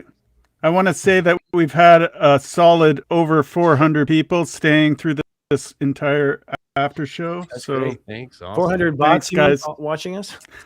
They're not bots, well. 400 AI agents taking down everyone. We'll call them independent thinkers. I like it. Oh, interesting. Independent thinkers. I think that it would be good, you guys, in the backstage, to have a little bit of engagement with all these people who are just. Oh yeah. Yes. Flooding the comments constantly. It's let me tell you guys, we're built in environment for it. So if you get a backstage pass, you'll have actually a community that's behind the firewall. You have an identity, and actually, you have places where you can chat, different topics. People can give their opinions. It's not going to just be backstage as far as watch a show and go. It's hey, we're all people that are thinking like this, and if you want to hang around and talk about it, do. Hopefully, people will meet each other that believe in the same things. I mean, I think the future is going to be private communities, and this will be one of them. The LOL. Nice little button on that. Nice little stamp of that there. I agree. Yeah. Okay. Thank you. All right, you guys. Keep it real. Ride. All right. Good night, everybody. Thank you for staying on. Good night. Adios. Got it. Keep it real. See you next week. Yeah, I'll see you next week. Peace Good out. job, guys. That was excellent.